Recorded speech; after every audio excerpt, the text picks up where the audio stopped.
And we're live. As always, Mav coming through with the perfect timing.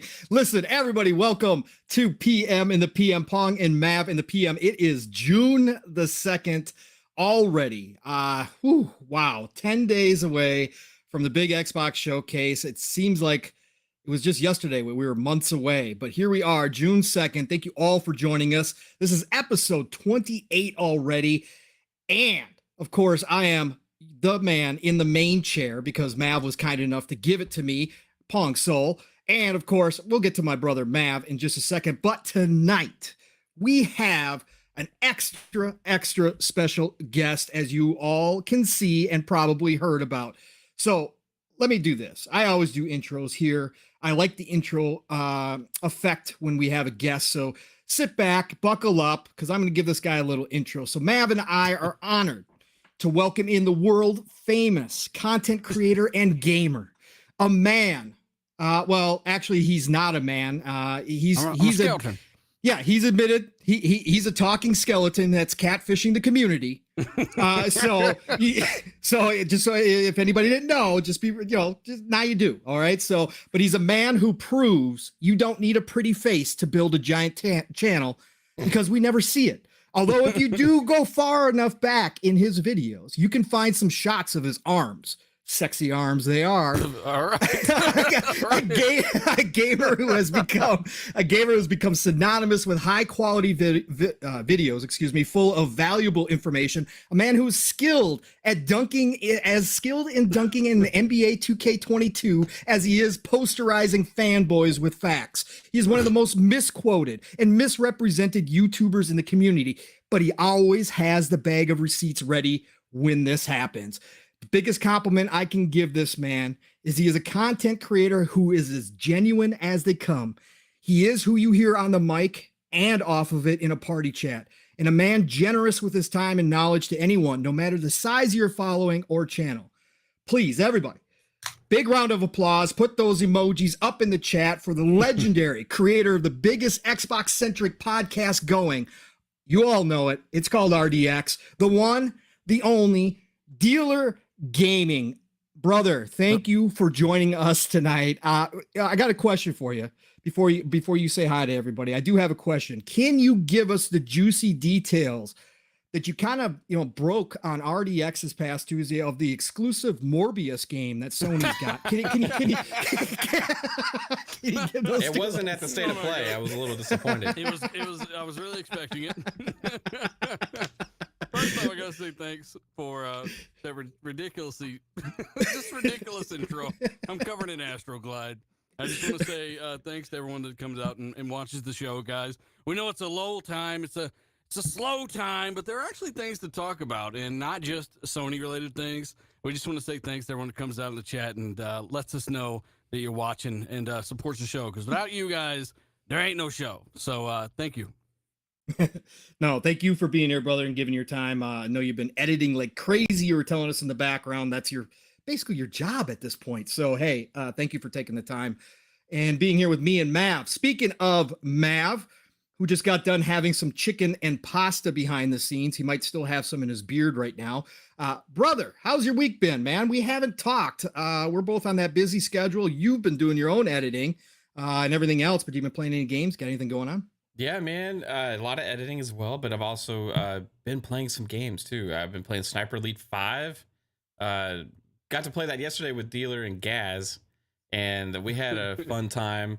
Gaz kept stealing the ammo like a little loot goblin, running away, and I kept getting downed and needing help, and I had 5 bullets the whole time, but it was fun. I had a blast. And besides that, I've been playing. Oh, geez, I actually have been playing Gran Turismo, dude. Yes, that's a thing. I was able to reobtain a PS5, and I was able to get some Gran Turismo in, so I've been enjoying that as well. Other than that, man, just been like this and that. I tried to do the Top Gun thing. I failed miserably on Flight Sim. What's Top Gun thing? The Top Gun, DLC simulator thing in the Flight Sim. Hey, that's legit, man. Like, if you actually pulled off, I was trying to explain to him, Mav. I was like, Mav, you gotta go back there, pull the lever by the fucking brake, and then you gotta go over here and hit the switches with the pictures of the dogs on it, and then you gotta pull left on the stick. Like, there's that whole protocol of things you actually have to do to actually launch this thing into, like, not Mach 9. Right, right. Dealer, you lost him after the first 3 words. That's the thing you don't understand about Mav. Like, anything over 3 words, it's done. Like, directions are not him. Yeah, I mean, it's cool, though, because Mav's right. It isn't just hit a button and go, even on easy control mode. Yeah. You've got to go up to, like, 30 to 100,000 feet. Then you activate the scram jets. Then you activate the fuel cells. Then you can go up to, from Mach 3 to Mach 9. Like, it's actually hypersonic. Just crazy how they simulated that. Yeah. Yeah, it's insane. I watched the videos and it looks cool. Yeah, it does. Yeah. Anything else, Mav? No, just work and making this community special thing been working on, and then playing games, man. So that's been pretty much it. But what about you, Pong? Hey, I know you've been busy as always. Yeah, been busy as always, but I've definitely got my Sniper Elite 5 time in. And we'll talk about that a little bit here in a minute, because I think it's important that people may have not realized yet how great Sniper Elite 5 is. And I think all 3 of us here are enjoying the hell out of it. So we'll talk about that. I've also gone back to my old school playing yet again, because Dungeon Siege 3 was on sale for $2.99, backwards compatible. I could not pass it up. For anybody who doesn't know, that is an old Square Enix published game, but it is made by Obsidian. And I love Dungeon Siege. I played them back in the day, so having a great time going back and running through that again. And let me tell you, it still plays and looks, very good. I mean, there's no mistaking it for an Xbox One or an Xbox Series game, but for being a 360 game, it still holds up to this day. And I absolutely love it. And I tweeted it out. I wish Obsidian would go back to that style of game and make another one. I know Square Enix has the IP, but man, I'd love to see them go back and do an action RPG like that again. I think that they're just so talented, and it wouldn't take a gigantic team to do it. So having a lot of fun with that. Otherwise, of course, NBA 2K22 new season, got to start that up. I've been playing that as well, but man, a lot of Sniper Elite 5. I'm about 30 hours in now.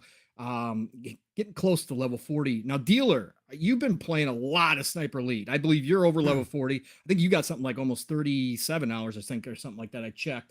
You've been playing. I did check because I happen to compare. Dealer here. I happen to compare. I checked. I noticed you shot approximately 14. Are you checking his achievements too? Look.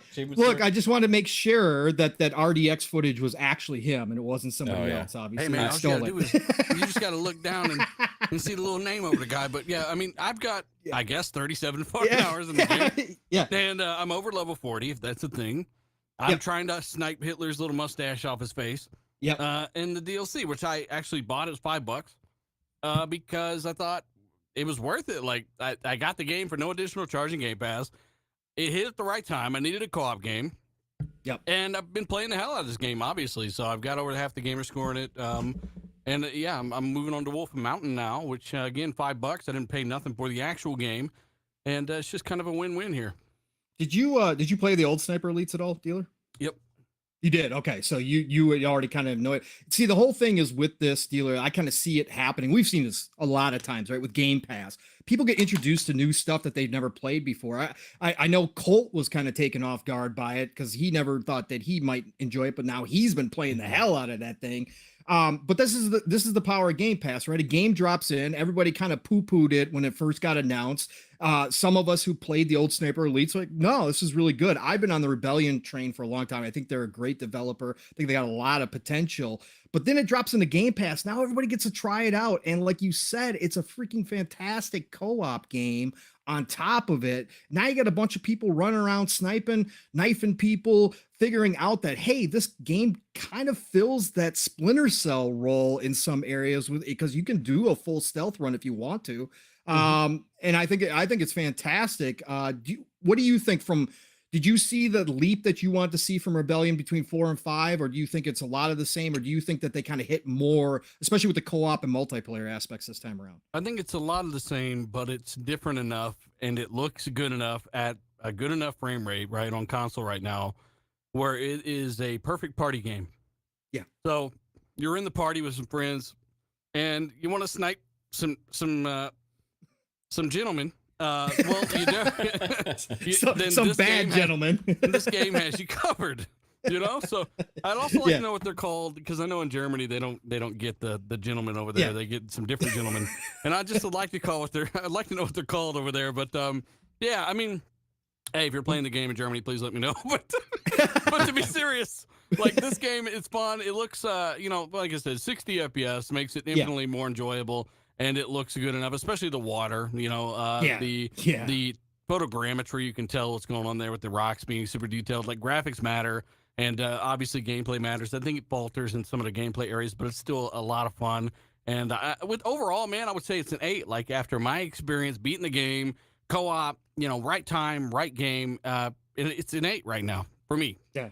Another value drop in the Game Pass. Mav, what have you been thinking about it, brother? I know you haven't played quite as much, but you've been playing quite a bit. But now you got the PS5, so that kind of took you away for a bit. Yeah. What'd you think, man? Were you happy with what you got out of Sniper Elite 5? Yeah, dude, surprisingly, I've only been playing the multiplayer and co-op. I haven't even touched the campaign yet. I never really thought of this game as being that too much, But, after Zombie Army on Game Pass, it's like, oh, okay, this developer's on the radar right now for me. And when this hit, I was like, okay, this is going to be cool. It's going to be my chance to get it. And the multiplayer is a lot of fun. They got some issues to work out, But been having a blast. But what's been surprising is how much my wife is loving the multiplayer. She is like, that's all she wants to play right now. Like, and she keeps asking me, hey, play multiplayer Sniper Elite. And I'm like, I gotta edit this video right now. It's like, no, come play Sniper Elite with me. I'm like, okay, fine, I'll take a break. So like that earlier today, we played some more multiplayer. I like the survival mode, survival mode, the co-op mode on there as well. And I think it has, we've only been playing it on medium, and it already is a pretty decent challenge. Right, so I think that has legs to be even more fun. If you increase the difficulty and have a really good squad and stuff going on there. But yeah, I was really impressed, dude. And I feel like there's a lot you learn as you're playing more with the way you snipe and with like how you do the distance and the changing the range and all that stuff. I wasn't using it at first, but then I started using it as I'm getting better and better at the game. I will say that in multiplayer, it seems like there's like a lot of mods or something going on with the PC community right now with that, because I've come across some craziness that is like insanely impossible. Like pistols, headshots instantly, like randomly across the map, like just like nonstop. Stuff like that just seems kind of out of place. Matchmaking needs some work and stuff like that. But other than that, man, it's been a pleasant surprise, dude. I can't wait to actually dive into the campaign. I've been trying to get Kate to actually play that with me. She likes it. But she just wants to play. She wants to shoot real people, she said. Okay. Yeah. Leave it up to Kate to go that route, right? Listen, the campaign, because I played a lot of the campaign. Steele and I have been run through the campaign on co-op. So we've ran through, I believe we're on mission 7 now or something like that. Excellent campaign. I think Rebellion, like Dealer said, like it is very similar to the other ones, but they did do a nice job on a lot of the tech stuff. And I think also in the campaign, they've created a lot more objectives and things to find in the world. Some of these maps are gigantic, and I think that's freaking amazing. And then the invasion mode really is fun. When you're playing campaign and you turn on the invasion mode, get ready, because there is a lot of people playing this game right now that want to come in and take you out. The other day, I had it in by myself. I was playing one of the first few missions over again. Literally, I had to turn it off after I got invaded 14 times. Like that's how many times, because you're trying to do, like, it's fun, but eventually you want to complete the mission, right? Like, and you're trying to do these side objectives, and all of a sudden you got another sniper in your game. Like, it's like, oh my God. But it is a blast, and it adds a lot of tension. And once you get to know the maps, the hunt, as long as the sniper that invades you is actually into the hunting part of it and actually comes out and doesn't camp somewhere, it is actually really fun, because I had a couple great battles. I think I wound up splitting. I was even 5. I think I went 5-5. And then I had two guys disconnect, And then I had a draw with somebody where we literally saw each other at the same time, turned and pulled triggers, and we both headshotted each other. It was crazy. That happened to me too. So that we might have killed each other, Pong. Yeah. Maybe it was you, Dealer. Pong, there you are, bitch. Yeah, I mean, I kept running into buildings, man, and seeing like these little phones on the walls. I'm like, hello? Yeah. And to fucking get invaded. Yeah. Like, yeah, I know. I had to There's turn a it lot of off after strategy, little bit. right? Yeah, Yeah, it's cool yeah, though. so did A I. lot of people are complaining Yeah. about it though. I can tell from the, hey, but that's the beautiful thing of it. You can turn the Axis invasion Right. off and do your own thing. Do your own thing. Yeah, that mission wound up. I think I was in that mission for like 3 hours because of the invasions. It was crazy, but it was fun. It was fun. And again, coming into Game Pass, like you said, Dealer, I'm probably going to pick up the DLC too, just because, like you said, that's the best part about Game Pass sometimes is when those games drop in that, necessarily you wouldn't pay full price for, but then all of a sudden you wind up enjoying it. You wind up investing in it anyway when you go pick up the DLC or whatever the monetization is. It's great for the developers. It's great for us as gamers. I love it. And this was the perfect drop the day before my birthday. It was amazing. It was awesome. Absolutely loved it. So anybody out there who is interested in trying out Sniper Elite 5, definitely hop in. Definitely worth your time to check out and see if it's something that you're going to enjoy because it's great. Speaking of which, we've got freaking amazing people in here already. We're going to do the daily rundown of who's showing up here. Outbreak Podcast. Dave, good to see you, brother. What's up, It's Dave? Timmy is in here. Tony Grasso, always good to see you, sir. Justin MK114, what is going on? Doom Reaper, always in here, checking us out. Lore Master Jasper. Actually, Jasper is here, so thank you for being here, Lore. Hey, Forkboy Gaming, great to see you, brother. The Fifth Horseman V is in here. 3-Bit actually showing his face. 3-Bit, wow. Are you close to home? Amazing. Are you? I know, it's crazy. The man actually still lives. Siki is here. How you doing, Siki? Mr. Joanna Dark, Mr. Xbox himself. Nico Hunt is here. Masshole 1977. Artie M. Masshole. I love that one. Artie M is here. Who else we got in here? Psycho Knots is still surviving. Shout out to you, brother. Hope you're feeling better. Better, man. Yeah, exactly, man. Keep resting, man. And nothing outside of vitamins, okay? No special other things. Yeah. Keep yourself rested. Dr. Dinglenut, how you doing, sir? Great to see you in here as always. Who else we got? Vic the Click. How's it going, brother? Hope you're having a great night. Slow-mo backslap showing up in the house. Thank you, sir. The Dusty Uno is here. Who else we got in here? We got Ruben Almighty showing up in here. And Black Carday. Good to see you. And Andrew Cullinane, always here. Thank you, guys. Everybody who is here right now, thank you all for joining us on PM and the PM, this special episode where we got DealerGaming here. That's right, everybody. So listen, this next part's going to be a little interesting because we just had the Sony State of Play. Now, Dealer was editing. He was in some dark cave somewhere trying to clip together a bunch of film and trying to get his next video out. So he didn't really have a chance to watch this. So we're going to give him some surprises. Now, obviously, Dealer has plenty of knowledge. He's going to be able to speak on these games. Most of this stuff is already known. So we're going to have an interesting conversation, but we got to run this down. For anybody who doesn't know, the State of Play just happened. Obviously, some people were expecting Sony to have a showcase. That did not occur. So we got the State of Play. It was 30 minutes. But this was actually, in my opinion, an excellent State of Play. Mav, I know you watched it. How did you feel about it, brother? I thought it was pretty good. I mean, there's a lot of VR stuff in there, which I don't really personally care for, but I know a lot of people are excited for that. We got a couple surprises, like the Resident Evil 4 remake was listed. They had a new trailer for Street Fighter 6, which I got some different. We'll talk about that a little bit later. Yeah. And also Callisto Protocol looked great. We got a release date for that. We got a release. I don't remember if it was a date or a window. I think it was a date even for Final Fantasy 16, maybe window. Yes. Was it a date or a window? Window. Yeah. Summer 2023. Yeah, that's right. So yeah, we got a window for Final Fantasy 16, which was awesome. And then we had a couple other things like there's a couple indie stuff that was in there. We got a day and date game coming to PS Plus Extra tier and above as well. One that some people have really been excited for if you like cats. And absolutely. yeah, so overall, I would give it like a fair, like, hey, that was worthwhile of having. Much like unlike some of the other ones that we've seen.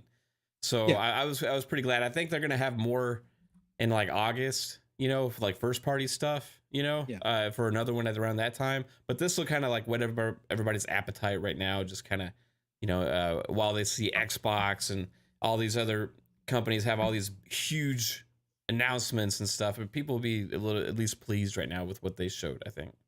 So Yeah, exactly. And Dealer, do you miss, because Mav and I have talked about this before and we're both in agreement, we miss the old days of E3 where the big three were there, but especially Xbox and Sony, and they had their back and forth, one going one day, next the next day, that tit for tat. We saw what Sony did, during the Xbox One generation, the announcement, and they capitalized on it and changed their entire plan that they had that they were going to roll out. Do you miss those days of that back and forth, or are you okay with the way that this kind of new future is, where Sony kind of does their state of plays, maybe does a showcase later, but doesn't really care what everybody else is doing? Do you wish it was the older way?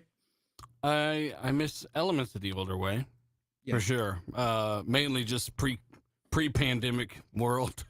Yeah, well, but, I think we can all agree on that. Yeah, I mean, it's just I don't know. I kind of like the aura of seeing them duke it out and spend all this money on who knows what, right? If any return, at our pleasure, right? But it was fun. But at the same time, I understand things gotta move forward, and I knew that there wouldn't be anything significant here at this event. I've heard about some really cool stuff like the Resident Evil remake, and we were talking about before the show.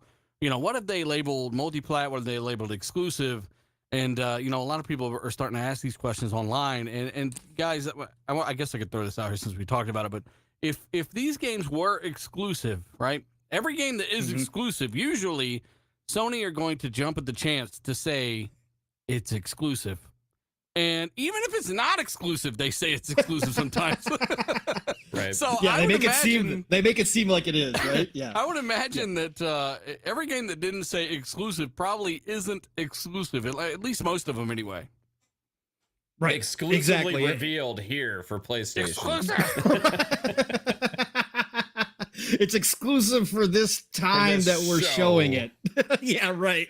That they do a great job of that marketing aspect when they do capitalize on anything that they have marketing rights to, and then they show it off and they make everybody think that is just the case, right? We've been seeing this for the longest time from them.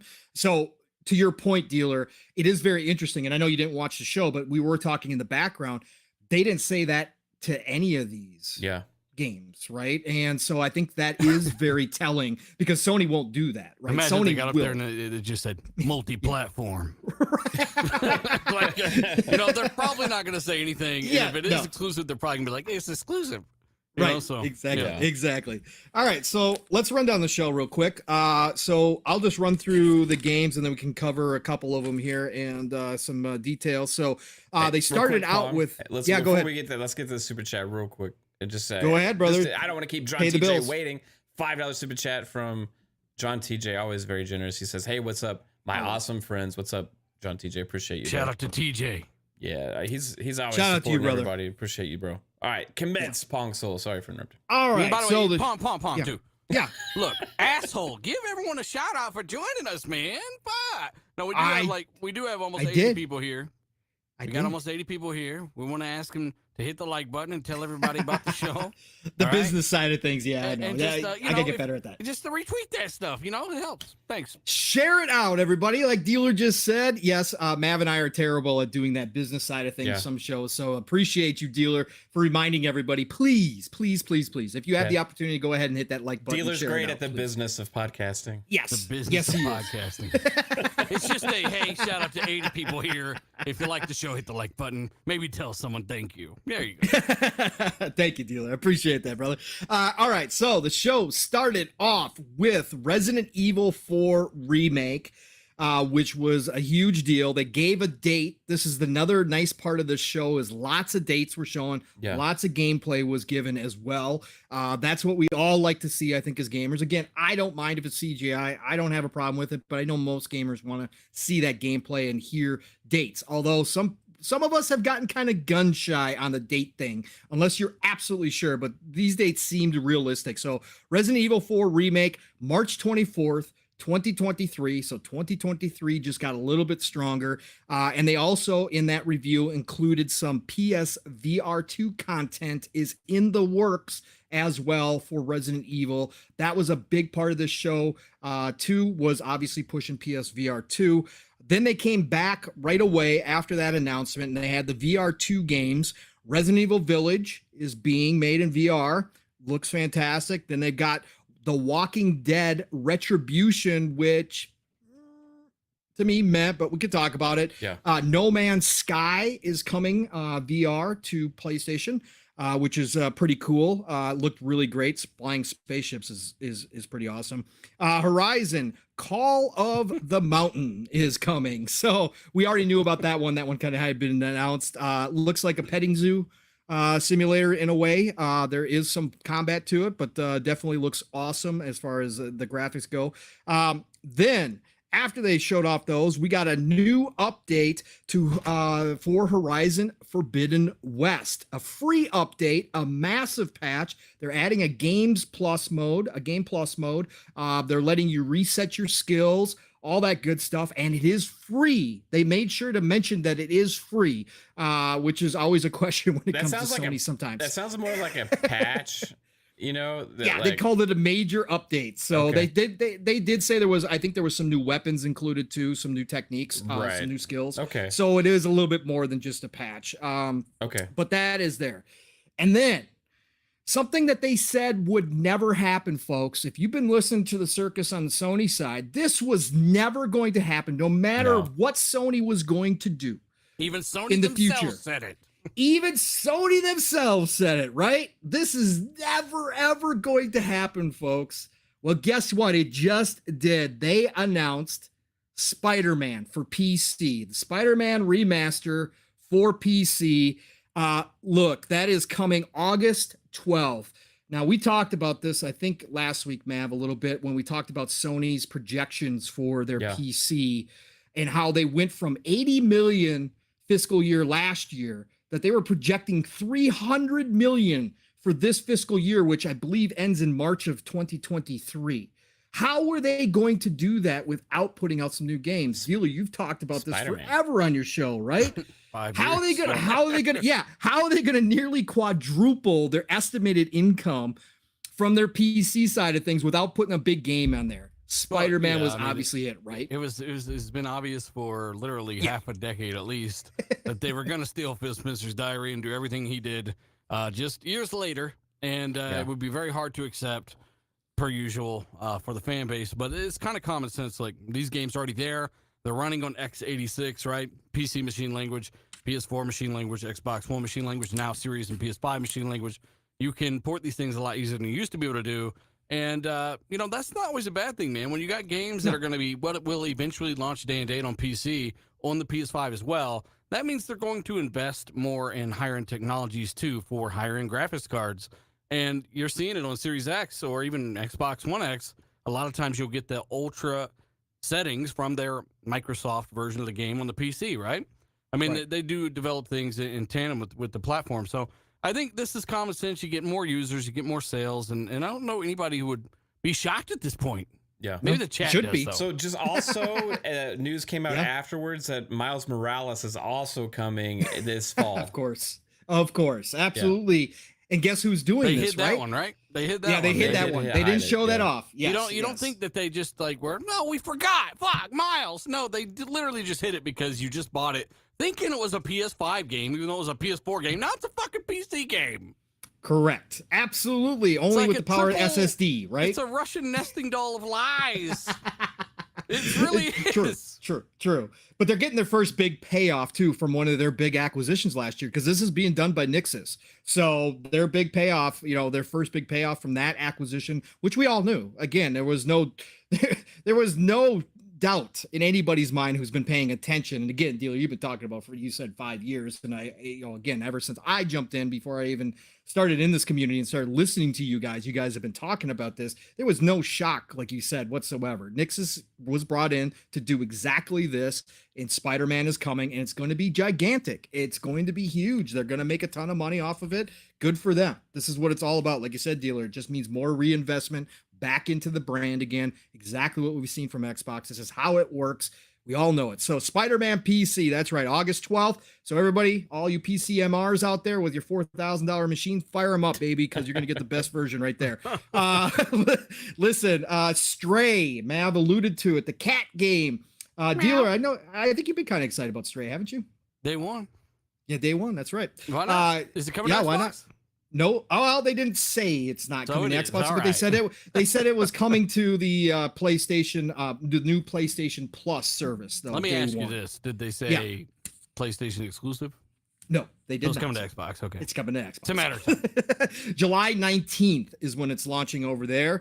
Another great trailer too, by the way. I love the look of that game. It just looks fantastic. I actually can't wait on that one.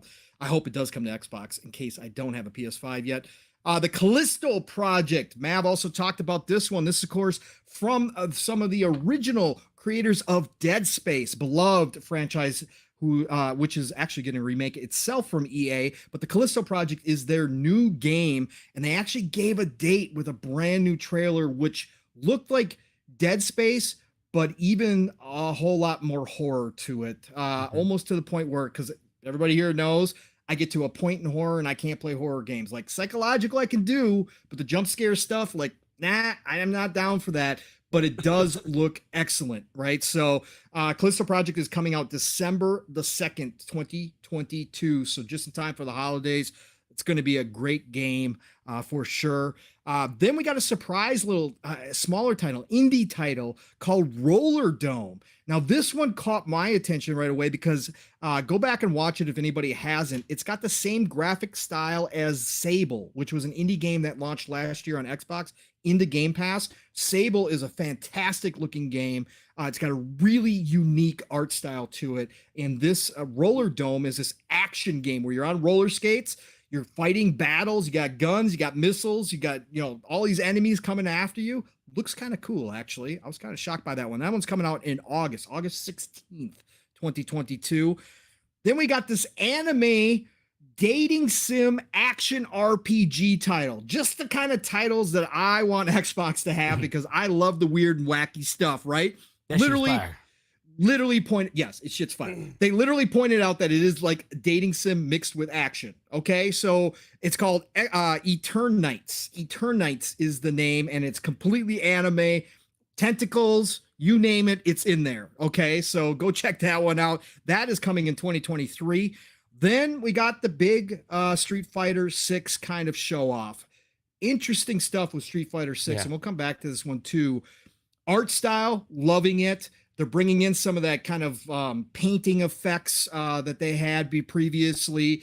But another interesting part of this one is that they kind of have a Yakuza world attached to it. Like you're running around kind of free roam. It reminds me of NBA 2K's multiplayer. Correct. Yes. Yes. And you got the Yakuza streets. It looks like you can go battle some people. Now, some of the graphics I wasn't impressed with, but the actual fighting and the fighters themselves, really nice details on that. And this was a good one. And again, for anybody paying attention, no exclusivity announced whatsoever. None whatsoever, right? So still, like Dealer was saying, if that was locked down, guaranteed they would have been plastering it all over that trailer that this was going to be exclusive. So again, Xbox fans, we might get Street Fighter 6 on this side of the pond. Then they announced a couple indie games coming. Tunic, which of course we have already been enjoying over here. Great little game that a lot of people were waiting on. I got to get back to it, but Tunic is coming. That is September the 27th to PlayStation. And then Season, we've seen Season before. Very chill game. You're a lady biking around this world, taking pictures, recording sounds of nature, talking to these not necessarily like they're human-like, beings, but there's something wrong. There's something off about them. They're not straight up humans, but she's like recording their last days on this in this world and then, like completing this scrapbook. Totally chill game. Looks awesome. Season, that one is coming out in autumn of 2022, so release window. And then they finally ended the show with a Final Fantasy 16 kind of update, and then a new trailer with a final kind of a window, like Mav was talking about, summer of 2023. So some people were guessing that Final Fantasy might hit this year.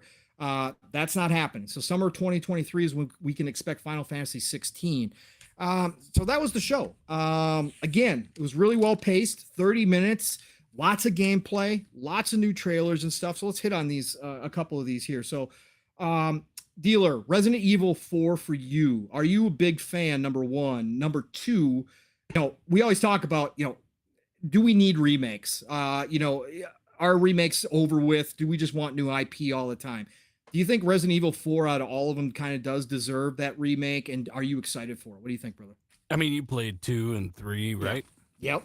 You played Resident Evil 7 and Resident Evil Village? No. No! I played through the demo of Village, but Right, well, seven's too horror for me. Get on Village. It's for one, it's gorgeous. Like the game looks incredible, and it's worth playing. It's like one of the next gen games you need to play. But Resident Evil 2 and 3, the remake, it's hard to call it a remake. It's a reimagining. I enjoyed every single minute of those games. Like, I actually was surprised at how I ended up really liking Resident Evil 2. And going back up through 3, because I don't remember playing those and beating those on the PS1. I was probably too young. But yeah, those were big. And I did beat Resident Evil 4. I own it already. But the remake, that is probably going to be fire, right? Everyone's got that remake they want to make. I don't want remakes. I'm like, I asked them about their favorite IP, and they're like, okay, that one, I will allow it. I will allow that one. Yeah, I mean, everyone's got that remake. And to me, usually if you got a remake or something like that, they probably got a team that's specifically built to build that remake. And if it is somebody like the guys that really led the Resident Evil games like Village and 7, that's because they're reimagining Resident Evil 4, right? So it's going to be a new experience for people that I think they're probably really going to enjoy. It's the trailer I'm going to look up after this show because I heard it's absolutely gorgeous. It is. It's drop dead gorgeous. Real quick, shout out to Weapon X28 on Twitter, Cedric. Sent us something while we're live on Twitter, and I had to go check it out. Then I did a second of Googling just to make sure. But 100%, Street Fighter 6 is coming to Xbox. They did announce that Polygon also is on Polygon's website as well. That's a PM and the PM exclusive. Street Fighter Sony 6. didn't yell exclusive in front of a game, so it's probably not exclusive. Yes, breaking news. Imagine that. That's awesome. Okay, hey, I got a tweet. Good news. I just retweeted a tweet, by the way, from Insomniac, where they were replying to an Xbox fan that says, "Is this ever going to come to Xbox?" And Insomniac said, "Shut the fuck up, bitch! Never." in a much nicer way. Like they said, "No, it'll never come to Xbox. It's on PS4 forever or PC." And and now they announced it for PC today, and they said it was never coming to PC. So even Sony saying Spider-Man will never come to PC. Announcing it for PC, I literally have the tweet right there. Like, even they don't know what the hell they're doing. So you can't really take anyone's word for anything at this point.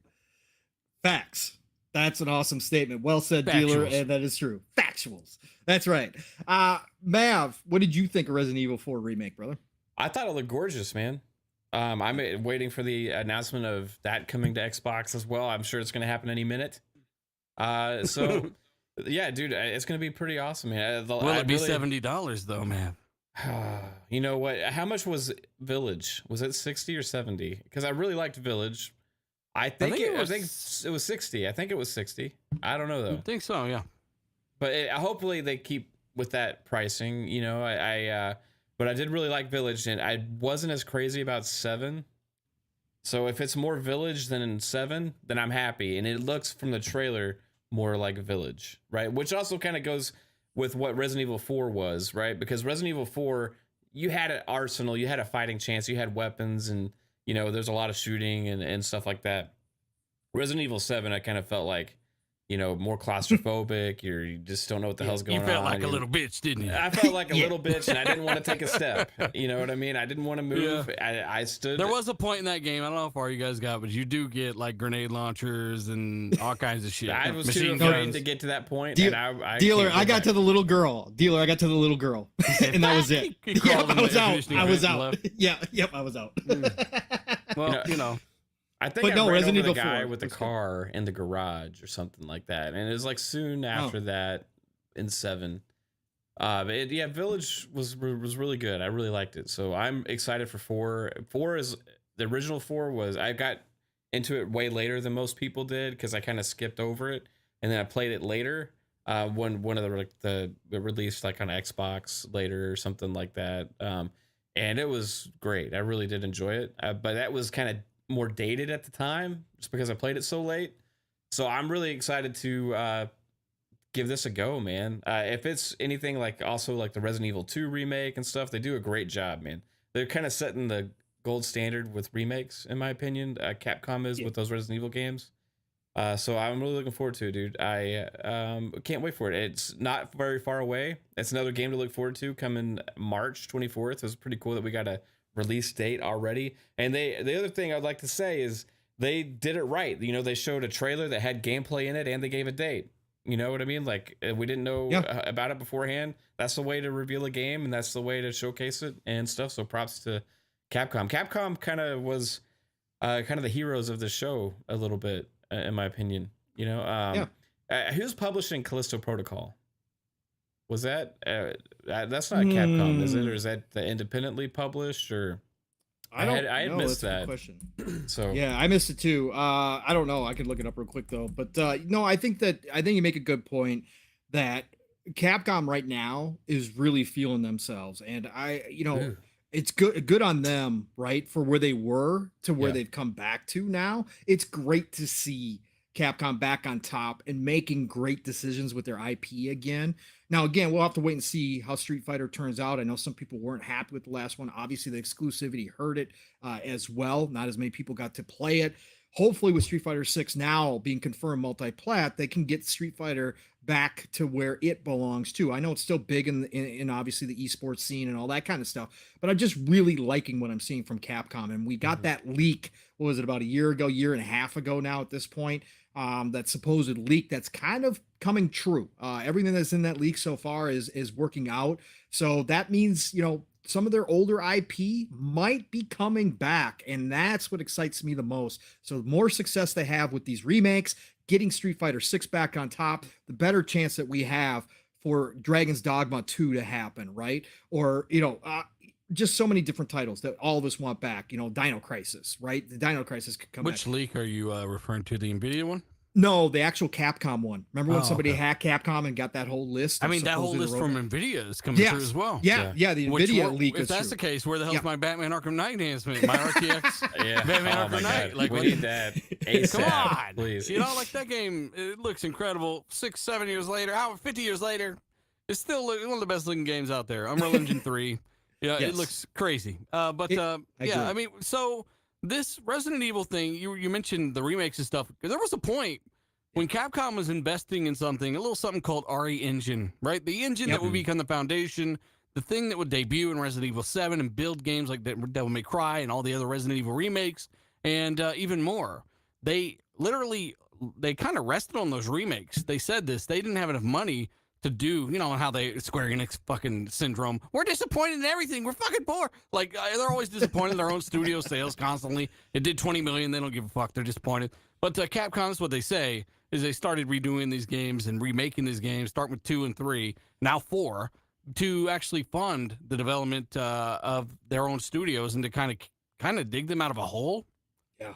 Which, they're quality games, though. Like, people are like, wow, okay, this is Capcom. I remember there's one guy left at Capcom, and he really knows what he's doing. No one knows who he is, but he's still there somewhere. Oh, by the way, he's in the janitor's closet and popped out. Cloverl did tweet Resident Evil 4 remake is coming to Xbox Series X and S on March 24th. It's not exclusive. They should have your voiceover for that every time. Current gen only game as well. So it'll be current gen only. Yeah, Good. PS5, Series X and S, and Steam is what's listed in March. In March, yeah, March 24th. Yep. So yeah, no, I think that's a great point too, Dealer. Like you said, you brought in that the RE engine and stuff, and how much what a big difference it's made to Capcom. Again, just Capcom just is beloved, and where they were a while ago, last gen was not a good place at all, and they've clawed their way back, and man, we're starting to reap the rewards, and so I can't wait to see what they do in the future. VR games, look, I've said it from the beginning. We don't need to go into these. I don't know if somebody wants to jump in, more than welcome. RE Village, Walking Dead Retribution, No Man's Sky, and Horizon Call of the Mountain. I'm happy that PlayStation and other companies are out there pushing VR. VR is not going to be for me until I can be strapped in Matrix style on an IV to survive, and I'm fully actually ripped in half in real life when you rip in half again. right, exactly. That's what VR will be for me. There's certain other instances that I would like to have VR, going to concerts and stuff that I could never travel to around the world. I think that would be cool. But right now for gaming, it just doesn't interest me, but I'm happy these companies are out there pushing them. PlayStation's making a huge investment in this. Obviously, this is not little money that they're putting into this VR stuff. And I'm happy they're pushing the medium forward. Mav or Dealer, you guys can jump in. Do you guys have any thoughts on the VR stuff and what they're doing here with VR2? We need a release date or an idea when it's coming out. If they're going to keep talking about it and showcasing it, check out this awesome stuff you're going to have in PSVR 2 in this game. And we have no earthly clue when it's coming whatsoever. It could be late 2023 for all we know. Like, we just don't even have a clue. It's hard to get excited about something that we know so little about. We know the specs. The specs are impressive. We don't know the price. We don't know how much it is, and all that kind of stuff. So until they put all of that out there, I'm not going to get excited about something that potentially I may have to spend $700 for. We don't know what it is, how much it's going to be, how available it's going to be, right? So until they get that stuff kind of ironed out, I don't really care. Plus, I'm not really into VR anyway because I get sick. I do want to try it again with that, but it's like that's a lot of money, usually to spend on something just to try it to see if it's going to work out for you or not, So I'm just really start with Oculus, Yeah, I have the Oculus, the new one, the Oculus Quest 2 we have that, but we got it for my daughter for Christmas, and it's really good.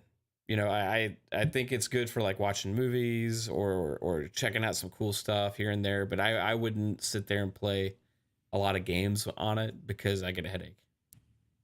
Right.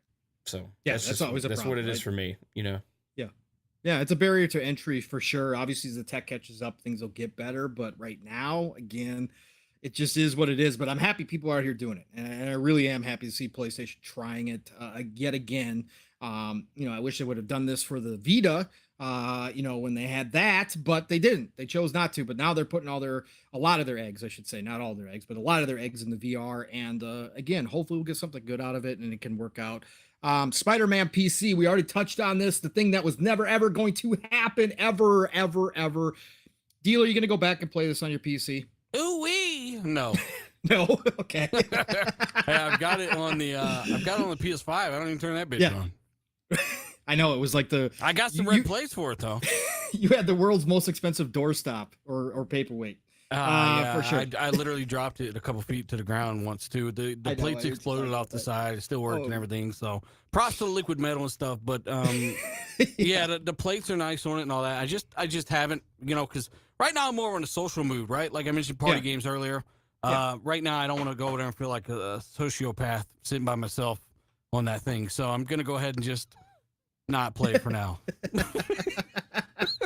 I'm being a fuckface, I know that, but I'm just saying, like I'm just saying, I'd rather be on the, on a platform I'm a little bit more preferred to. Hey, nothing wrong with that whatsoever. Mav, Spider-Man PC, what do you think, brother? You gonna hit up the PC version? You're just gonna get the PS5 version? I already have it on PS5.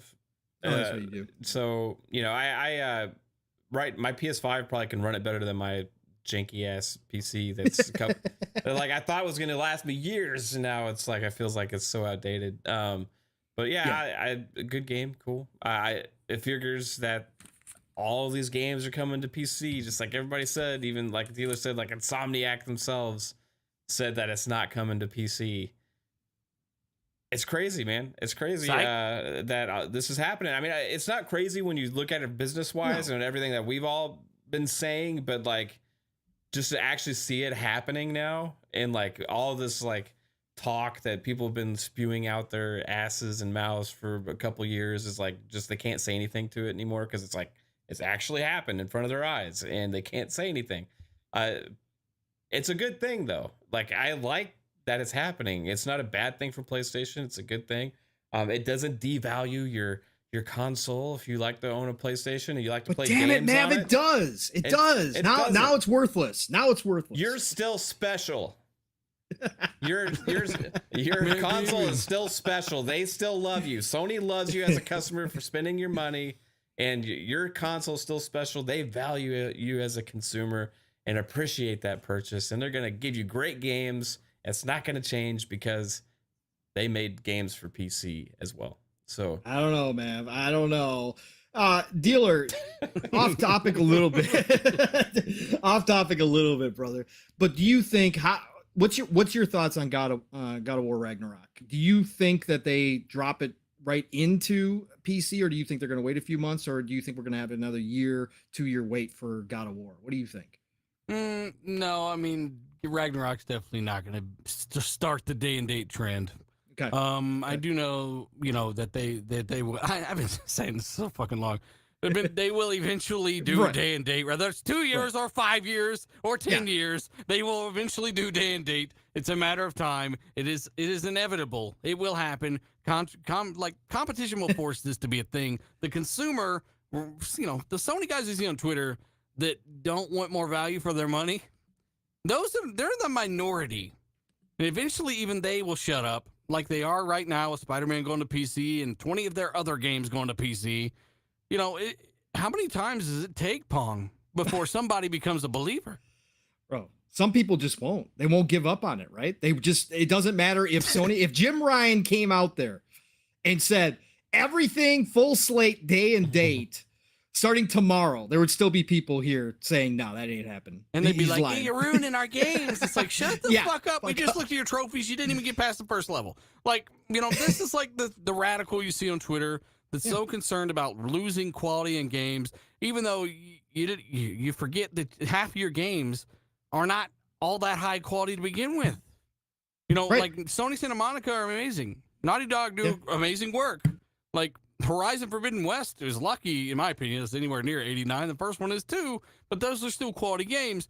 But Sony have what are primarily not anywhere near that caliber of studios, and games like Days Gone being on or off of a service like PlayStation Now or PlayStation Premium or Day and Date wouldn't have affected that game in a single bit.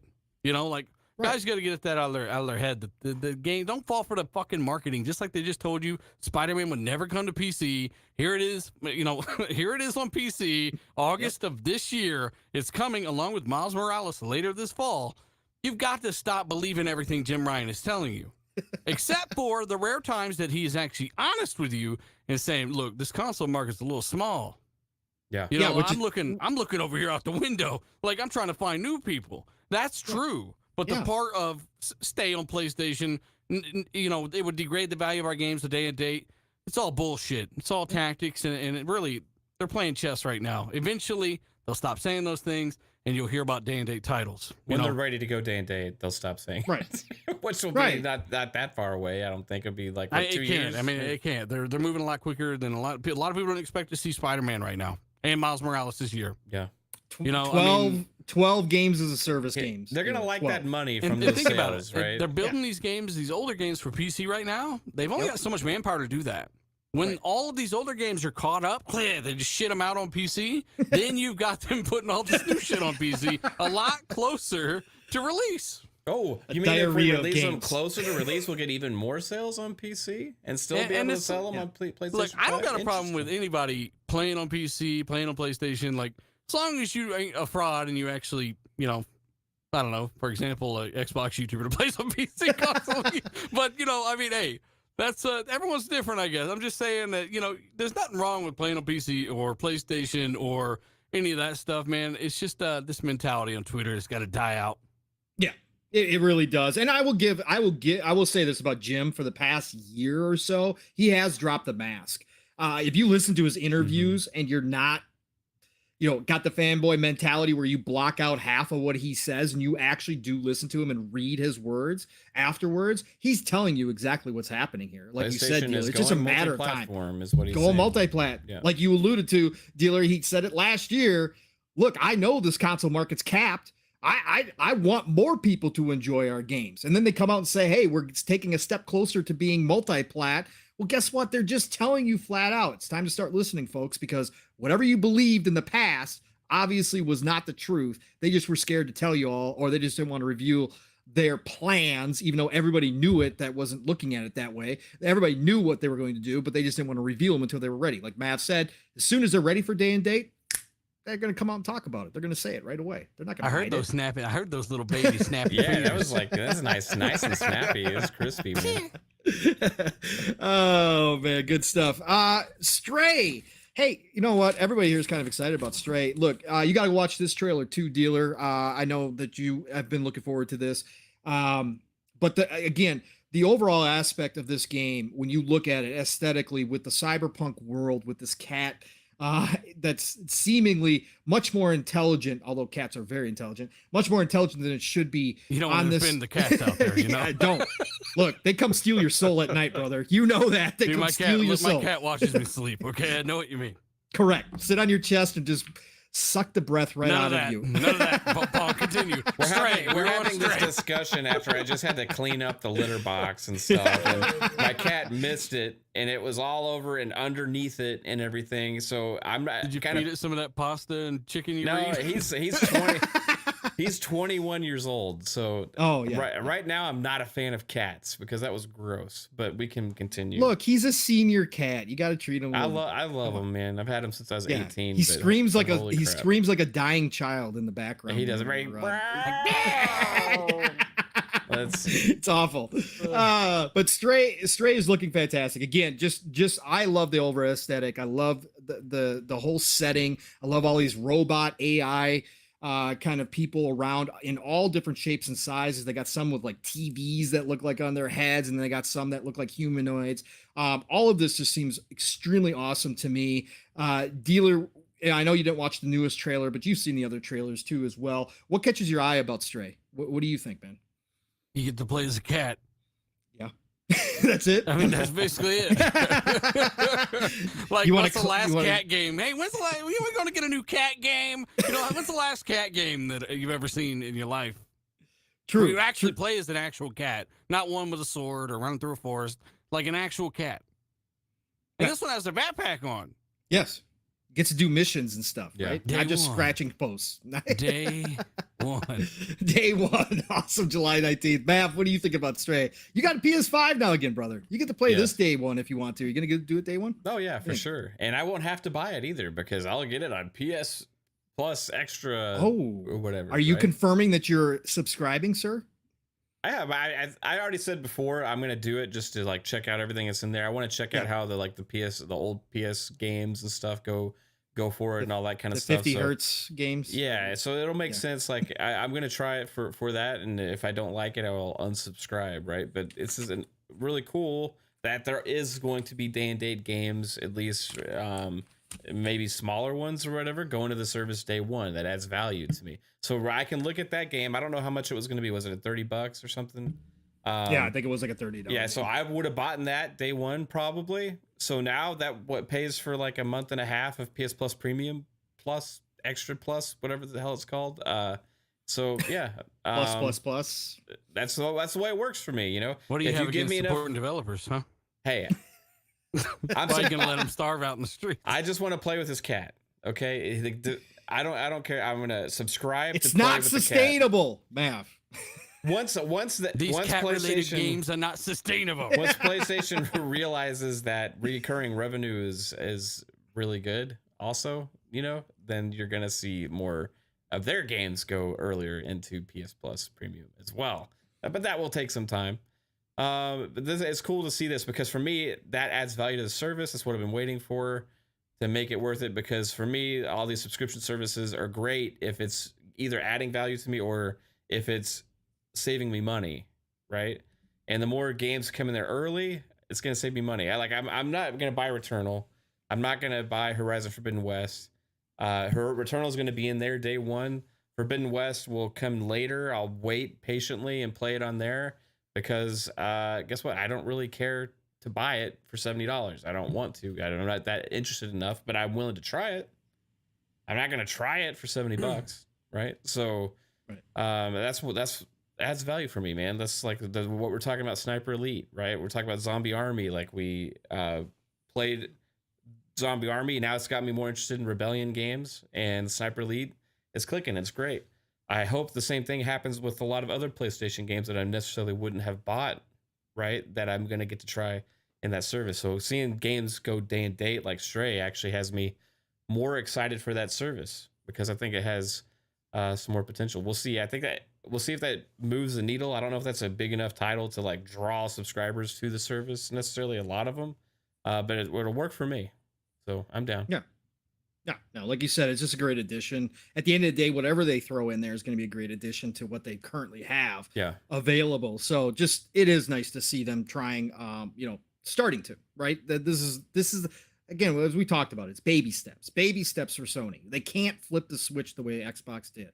Like Dealer said, they're moving faster than maybe some people believe that they would at this point, but it's still going to be baby steps compared to what we saw Xbox do, just because they just don't have that ability. They've got to do it a certain way, and they've got to convert all their studios over to support it. Otherwise, again, these one and done games, and again, we can have that discussion if they're one and done. They're not one and done games.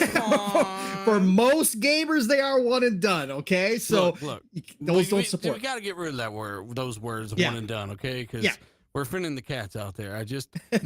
Games like Rise, right? Games like, I don't know, if you like Quantum Break for some reason, we've had plenty of one and done, quote unquote, but I mean, that's not all you can have. It's about what you're experiencing, I think, for your dollar. Inside, 4-hour game, one of the most memorable experiences I've ever had in my life. So I don't know, the one and done thing, I get what you're saying though, like how do you maintain people? And that's why they are escalating the amount of live service games, like 12 teams, right? Correct. They want a lot of those games out there to supplement for, those God of Wars that aren't out there being beat anymore because people ran through it in the subscription. You got to build up that wall of customers from every base. That meaning social games, top-down games, RTS, strategy-type games, RPGs, first-person shooters, racing games. They need a wall of customers at all times, even when they don't have a new wall of racing games, right? I mean, they want to have that constantly sustainable, renewable, evergreen revenue source, right? Just like you said. Right. And I mean, what the fuck was I trying to say, Pong? I forgot what I was going to say. But what I do want to say, though, is that I completely understood what you were saying before I forgot where I was. You forget. Thank you. I appreciate that. Yeah, no, that's all I was saying, right? They don't want people jumping in and jumping out of the subscription. When you do a subscription service, you want people to continuously stay subscribed. You don't want that in and out, back and forth. So people, like they do it with Netflix now. People now jump into Netflix when the newest comes out, and then they jump right back out again until the next thing they want to watch. You don't want that. That's not how you maintain stability with a subscription service. That's why Sony has to introduce more stuff, like you were just talking about, Dealer, to keep people engaged in that subscription service and to maintain that monthly fee that Sony wants a piece of. For they're watching Xbox do it. Callisto Project, Dealer. I know you're huge. Protocol, you're getting flack and chat. Protocol. Callisto Project, y'all. Protocol. Sorry. Protocol. Excuse me. I had project written down. I know I had project written down. Callisto Protocol. Oh God. Okay, I'm gonna get to Callisto Protocol anyways, project. Callisto with. Pong's bottom on us now. Space fan. I know you've been excited for the remake. Okay. What are your thoughts on Callisto? What do you think? Me or Dealer? You were cutting out like a crazy robot. Like you're trying man. to rip yourself in half in VR. I don't know who you're talking to. You're kind of botting. Dealer. You're botting like some of these never mind. Callisto Project, if it's anything to do with Dead Space / hey, the creators of Dead Space made this, that's enough to make me want to watch the trailer. Yeah. And I'm definitely 100% on to the Dead Space remake. that they are building from the ground up, apparently, until they release it 4 months later on last-gen console without telling us probably what will be, a lot heftier CPUs, meaning you can really animate these necromorphs in a way that you never could before. And if they are really going all in with something else in that vein of Dead Space, holy shit, terrify me. I'm kind of digging it a little bit. Well, just wait until you watch this trailer because you're gonna really dig it then, my friend. That's for shit. damn sure. Yeah, it's pretty. Mav, to answer your earlier question, this is being published by Crafton. Okay. So Who the hell are they? Craftsman. I don't know. Craft Cheese. I have no idea. They are I think they're a Korean company, formerly known as Blue Hole. Okay. I'm just saying that's what it's telling me. So yeah, that's we are who's no longer publishing this Blue game. Hole. We're gonna be crafting now. Fuck you. Be crafting some games up in here. Okay, Yeah. listen, Mav, Callisto Protocol. How do you feeling about it, man? After watching this newest trailer? Yeah, I was pumped for this game to begin with. It's like this studio's first big project, right? From former developers though that had worked on Dead Space. It's one of my guilty things. Like everybody's got a few things that make them feel guilty as a gamer, and one of those is that I never got into Dead Space, right? So I think you're using you. I mean, you're talking about people that are like secretly playing Dead or Alive Extreme Beach Volleyball right now, or that's not the same as being in the Dead Space map. Yeah, I know, but I feel like I should have liked that game or really given it more of a chance than I did. So you didn't like it? Well, I didn't like the first one. I tried it and I stopped playing it like 3 times, right? It didn't grab me right away. So then I kind of ignored the franchise after that. You know what I mean? Yeah, it's kind of fucked up. You should have really given it more time. I should have. Tell him, dealer. Tell him, dealer. That's what I'm saying. It's like one of my gamer guilty things, So I am excited to give this game a shot and really dive into it.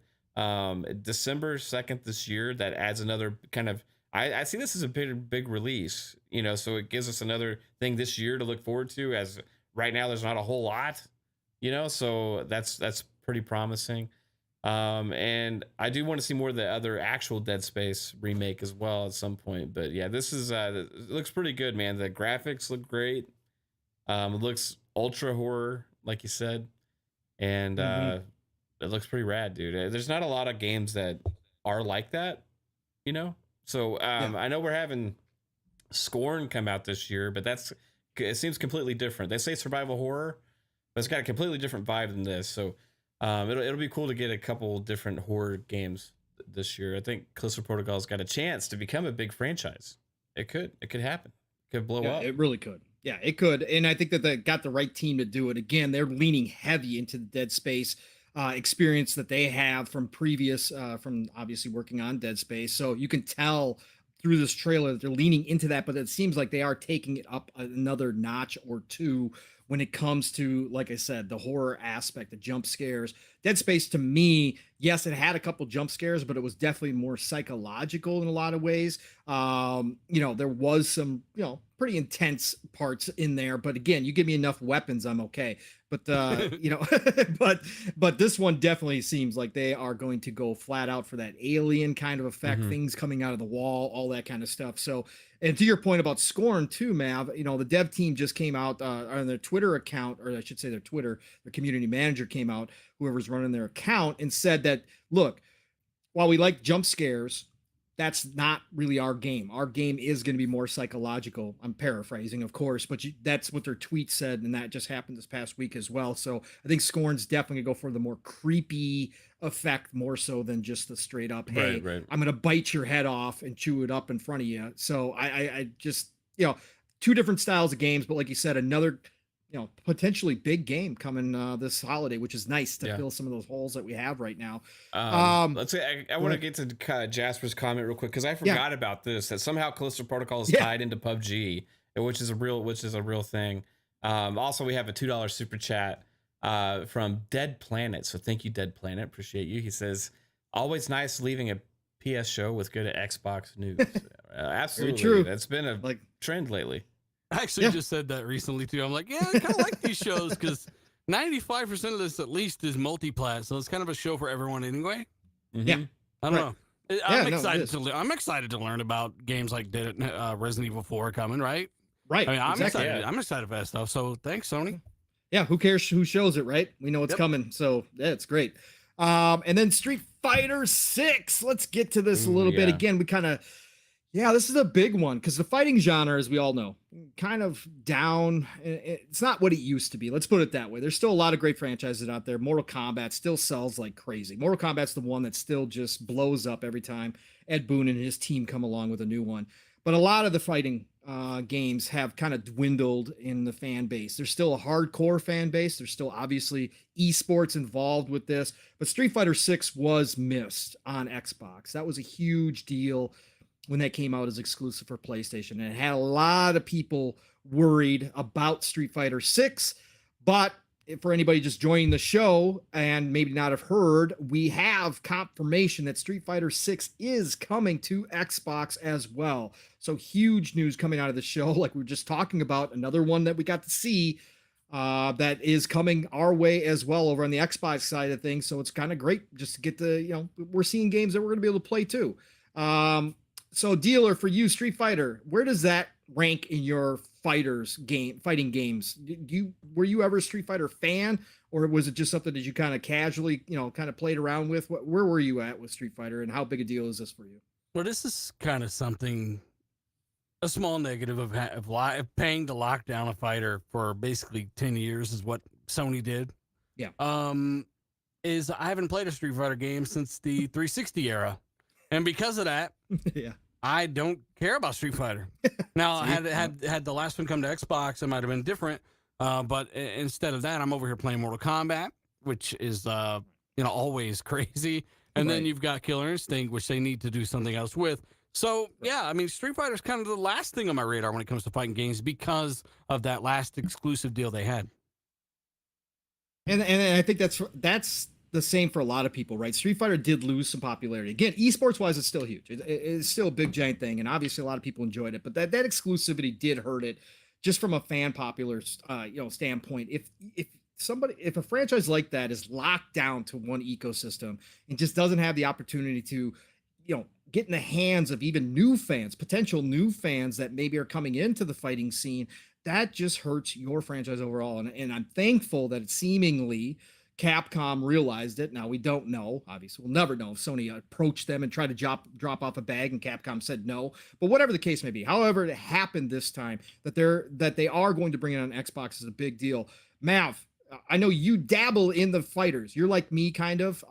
You're certainly not going to enter any competitions and throw down with people. But for Street Fighter to be coming back to Xbox, big on your list. Big win today, Bev. Oh yeah, for sure, dude. One of the biggest fighting game franchises ever. Right? There's Street Fighter and Mortal Kombat was pretty much the main two. For a really long time. I think they did hurt a lot last generation when it was only on PlayStation. Also, that game launched really rough as well because I did get it at launch. I've always been a Street Fighter fan. And I feel like Capcom's in a much better place now than they were then at that time.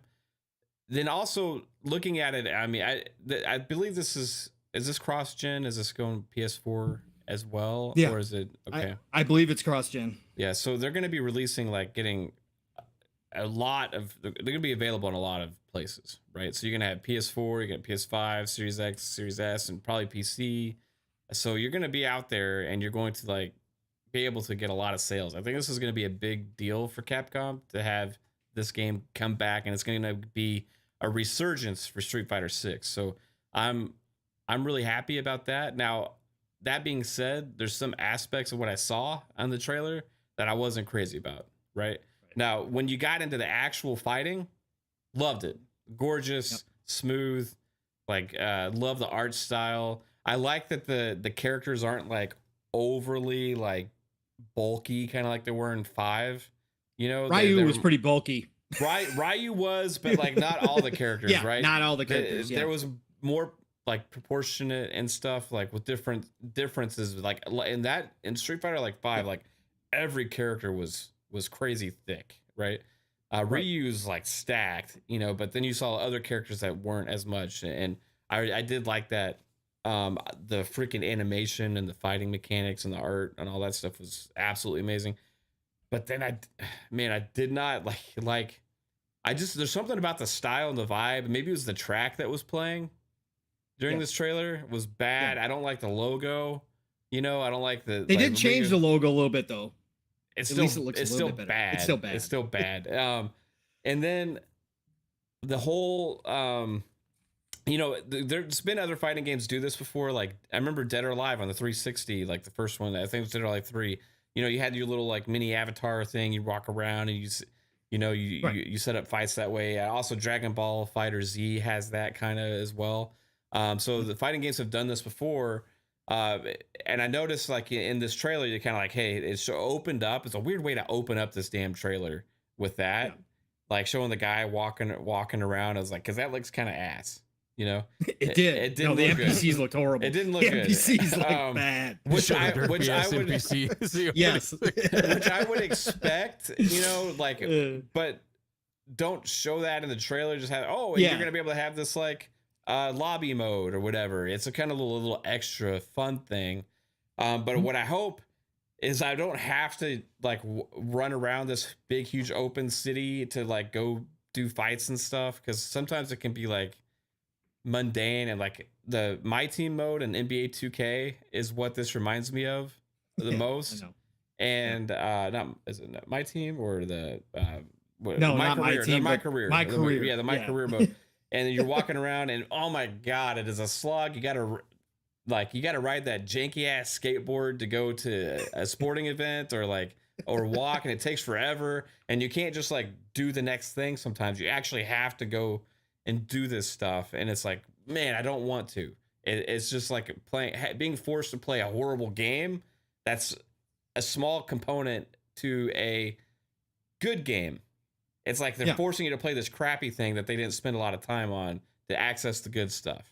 I just want the good stuff, right? I just want the good stuff. So I hope that that's not like a big forced thing where you're having to have this huge open city and do all this other stuff. I just want to like get to the fights quickly, right? Yeah. So it's optional stuff, please, right?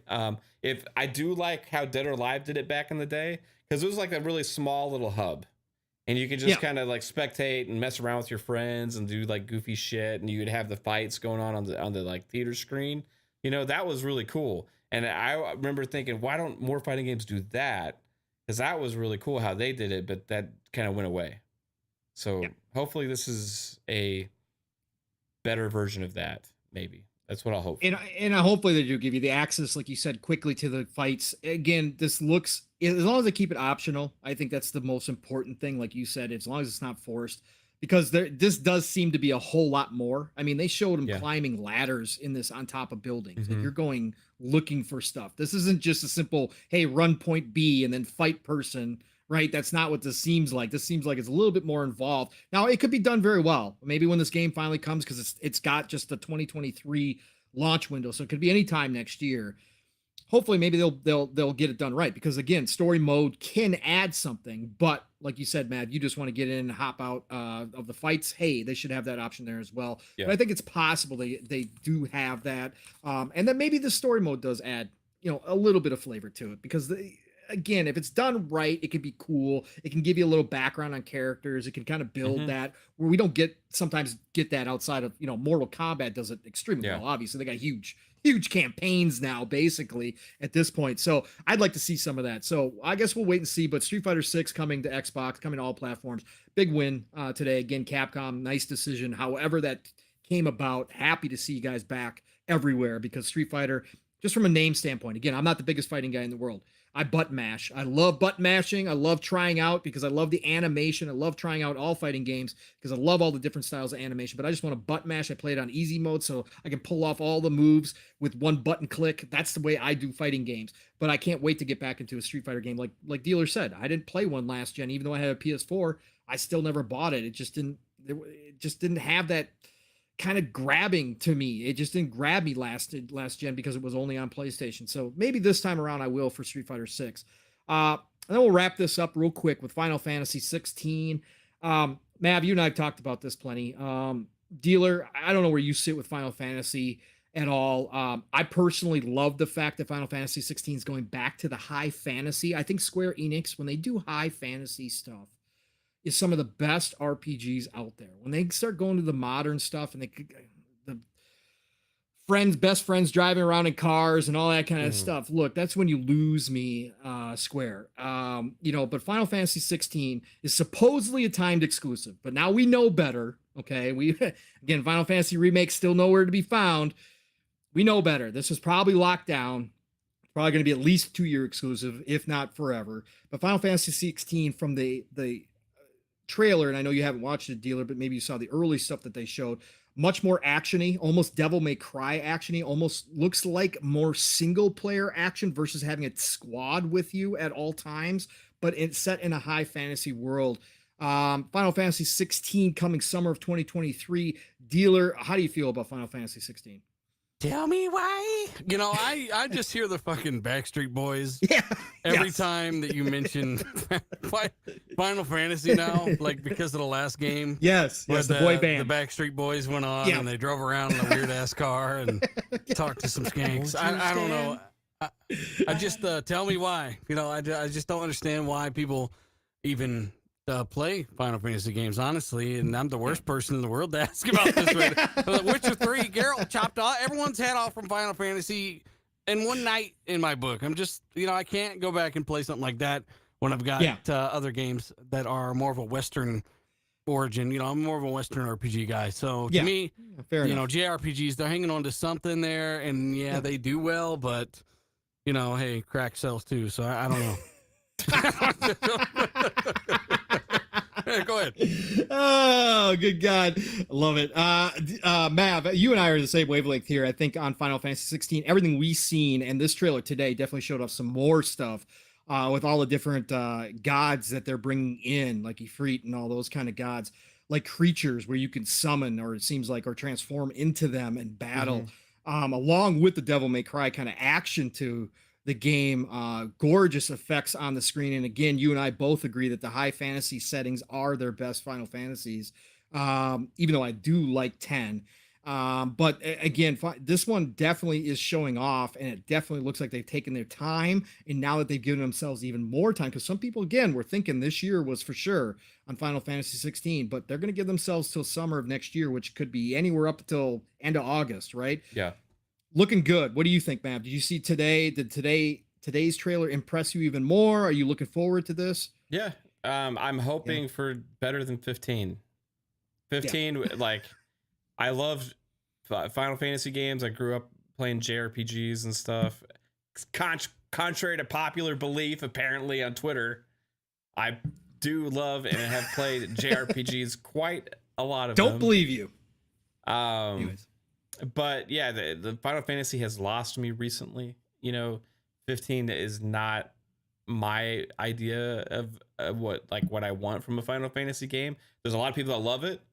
A lot of people that thought it was excellent. Final Fantasy 13 also I was not a huge fan of, right? So 12 was like a kind of a step down, and then it just after that this kind of lost me with the single player ones. But this has a chance to reestablish Final Fantasy for me as a great franchise. Again, it's something to really look forward to. I really like what I'm seeing from it. The high fantasy stuff, the summons, the combat, everything looks fantastic so far. So I'm pumped. Final Fantasy VII Remake I did enjoy that quite a bit. So I am hoping that they learned from that. Got great feedback from a lot of people about that game, and kind of put it some of the aspects like from the traditional stuff in with these new Final Fantasy games. I am still curious. Is it 100% confirmed that that's exclusive, or was that not? Supposedly they're still saying timed exclusive. Okay. But again, we know what that means when it comes to Square and not Sony, exclusive. Right? So, because I don't think it didn't say. They didn't announce it. They didn't anything say. They did not say. Right. Today. Right. But I thought previously they had said something. So I'm confused because usually they reiterate that stuff. You know what I mean? So they're going to buy Square Enix anyway, so it's not going to matter. Yeah, I just know that sometimes those deals can change. I mean, we've seen it before. Yeah, they can. So I'm pretty curious where that's sitting right now. It is, I believe, is that one current gen only? Yes. So that one I believe is current gen only. It's going to be harder and harder for PlayStation to get these exclusive deals on current gen only titles when Xbox is like gaining market share, right?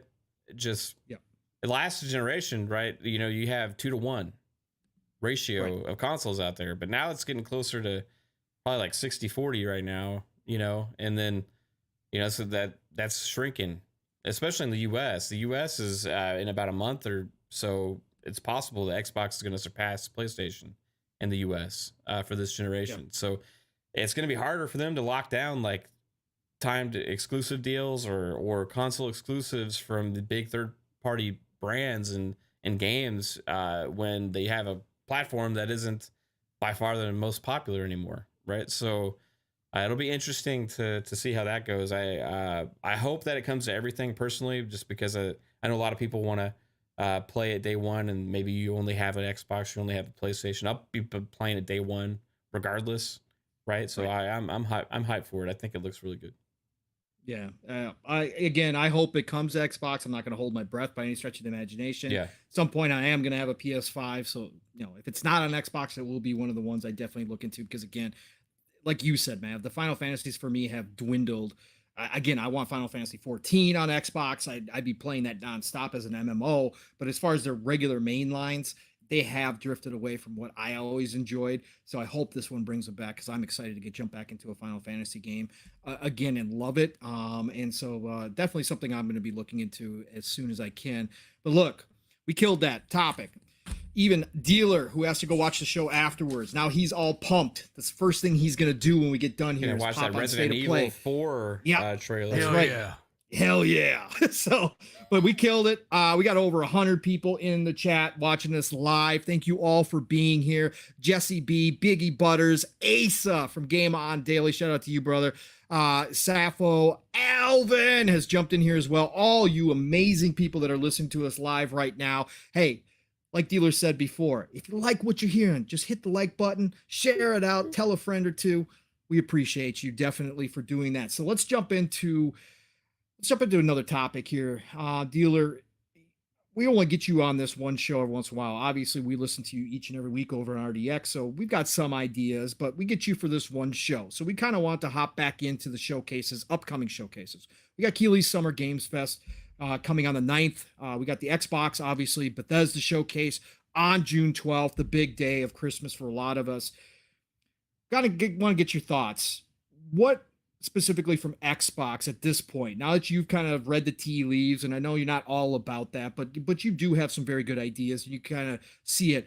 What are you expecting, or more, more importantly, what do you want to see from Xbox between the Summer Games Fest and the Xbox Bethesda show? What would get you extremely excited for Xbox? You already are, obviously, but what would do it for you this year? What would make the shows?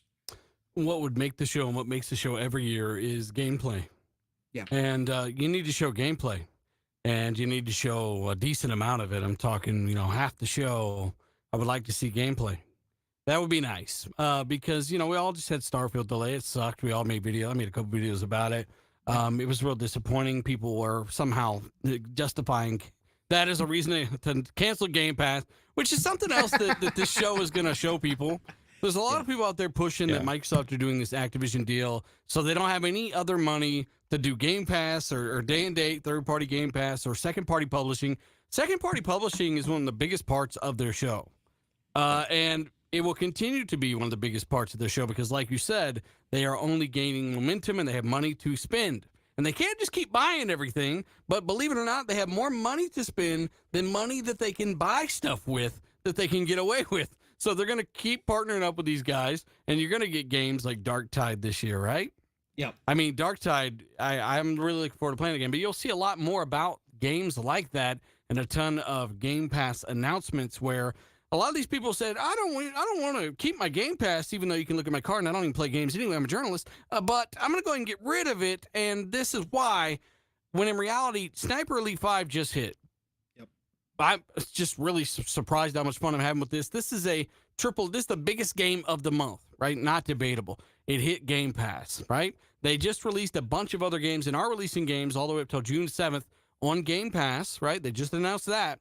And then they said, hey, there's more to come. So not only are you getting a ton of games like Sniper Elite 5, you're getting all the other games that have recently hit Game Pass and are hitting Game Pass up till the 7th, but you're going to get, just like last year and the year before, Game Pass. This is on Game Pass, day and date. Oh, it's on Game Pass now. Oh, here's 20 new Game Pass games. Oh, here's some new enhancements. You're going to have a lot of different little announcements like that.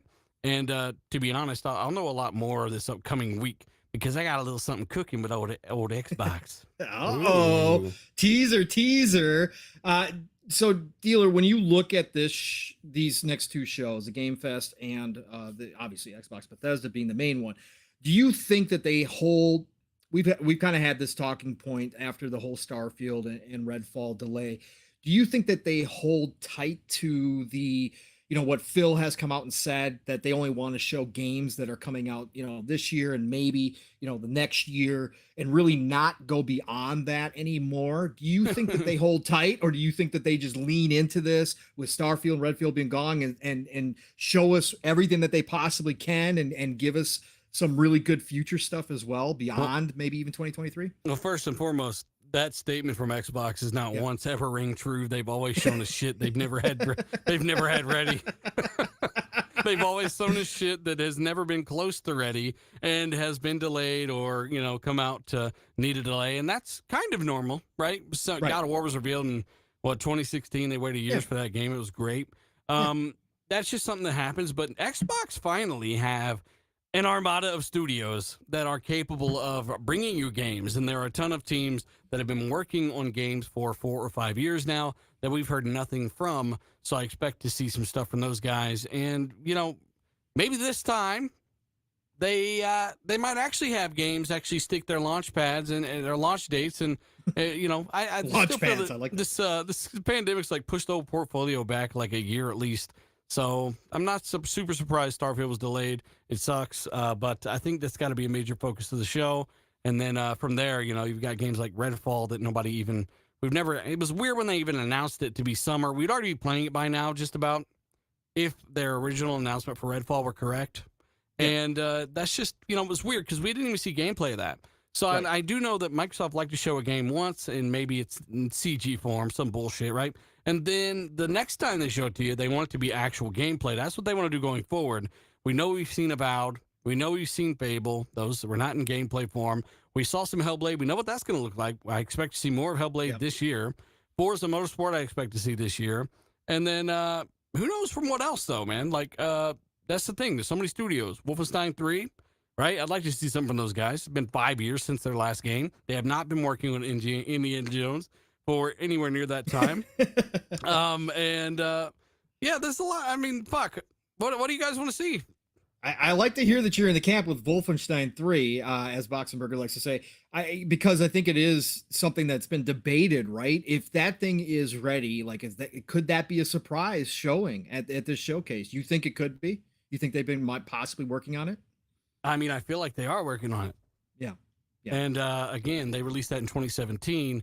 They had a small detachment do Youngblood, and that was in collaboration with Arcane, and they have released nothing. They recently announced Indiana Jones, which is not even close to being ready to be shown off. And they've been doing something for 5 years. Yeah. That's the camp that Mav and I have both been in too, and it's good to hear you say that as well, because there is an argument out there that people are like, no, they've been working on Indiana Jones, like just because they announced it doesn't mean they didn't start it before. Then I'm like, I may have said that in the past myself. What's actually the whole? But you changed your mind. You said no. You started coming around. But no, I just got to believe that there's something in the back pockets with all these teams, because these teams are huge. They've been hiring nonstop since they got acquired. And there's got to be something they've been working on. And I got to believe there's a surprise or two being saved. Mav, you've been doing a lot of behind the scenes because you're obviously working on this project yourself, where you're doing predictions from some of all the members in the community, some of the greatest people here. Has anything changed for you when you look at these two showcases and what you expect from Xbox? We just heard from Grub today. Grub, shout out to Jeff Grub on his show. He said, expect a lot of gameplay, like Dealer was just talking about, that's what they're going to have there this time around. Anything changed for you, Mav? What you're expecting and what you want to see out of Xbox these two showcases? Only thing I'm expecting an amazing show, and I'm expecting more new game reveals than we've ever had. That's the one thing that has me the most excited. Now, maybe some of the projects have been leaked before, but without actual names, you know. But we know so many games are in development from the developers themselves with that information. Like Dealer's talking about, all these studios have been working on stuff, and like the developers have been saying, "Oh, I can't wait to show you guys this new game that we're working on," or like, "Hey, this is the coolest project we've ever been involved in." And all these different things. They make tweets, are active on social media, and all this stuff. And you know this, there's stuff out there, right? It's not like they hired or acquired these studios and just like, stick around for a few years, we'll get to you later. You know, they've been doing stuff. So I'm expecting probably more game reveals than we've ever had, which that's the number one thing I'm always most excited for when these showcases roll around, because I'm always looking forward to what is the next thing that's going to get me excited. What's another game that I could really look forward to? And then hopefully we get updates on a lot of the ones that they have revealed a few years back at the original next gen reveal, first E3 of the Series X, when they had like Avowed, Forza Motorsport, and Fable and all that stuff. And we know that Fable is still probably a ways off, right? But I would like some updates on some of these other games, because I think part of the question that's a lot of people have just still been saying, like, well, where's the games? Where's the games? We're still doing, if they put a little snippets of gameplay, or they put a kind of a face to these games other than just title screens or CGI trailers, then people are going to like see the proof in the pudding and be more like patient with some of these devs that are making these huge, big franchises that take 6-7 years, right, to make. Other than that, there's a lot of projects that don't take as long, right? Some of the smaller ones, like the Obsidian project that I want to say Pentiment. I almost said Pentatonics. Project Pentiment. Project Pentiment. That one, like, I feel like is realistic, you know, especially after Josh Sawyer's tweet, like, look at my nails, you know, like it's getting ready. There's a lot of hype right now for me about new game reveals. And the question is this, which ones are they going to reveal? Because they have a crap ton they can pick from, right? And are they going to reveal everything? No. I hope they would. That would be a freaking dream come true. That'd be insane. But the other thing I'm curious about, and I want to ask Dealer about this and get your opinion on it too, Pong, is do y'all think they're going to utilize Keely's show a little bit also to offset some of this? Because they have so many things to reveal. They want to show gameplay. I almost feel like some of the gameplay stuff they may actually put in Keely's show, because it's going to have a viewer base from like PlayStation fans and PC gamers and stuff like that, and it kind of shows some of that proof of what's coming on his showcase. Go ahead, Dealer. I like turtles. Of course they're gonna be at Keely's show, right?